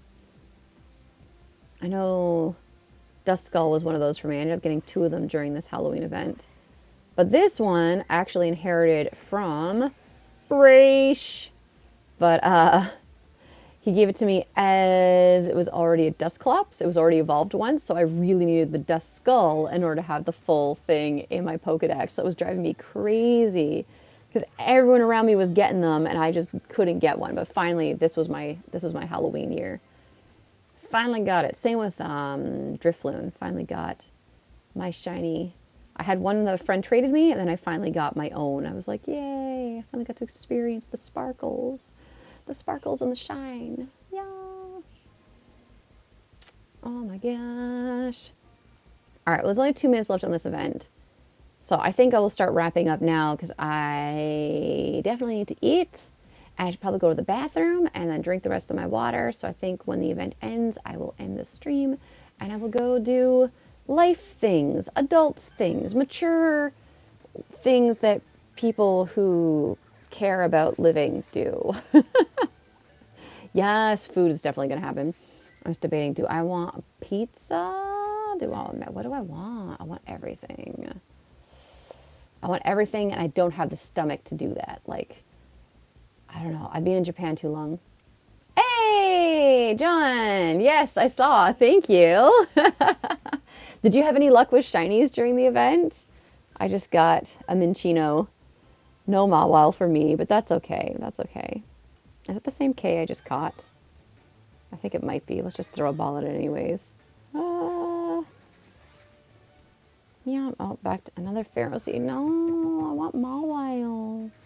I just want a shiny. That's all. That's all. Just give me the shinies. I'm so greedy. Greedy and selfish. You got a shiny Patrat. Nice! That's good. I know Mawile is kind of like the featured one, but I'm happy that, like, we get any shinies, really. I mean, it wasn't promised. We weren't promised shiny rates in this event, so it's nice to get something.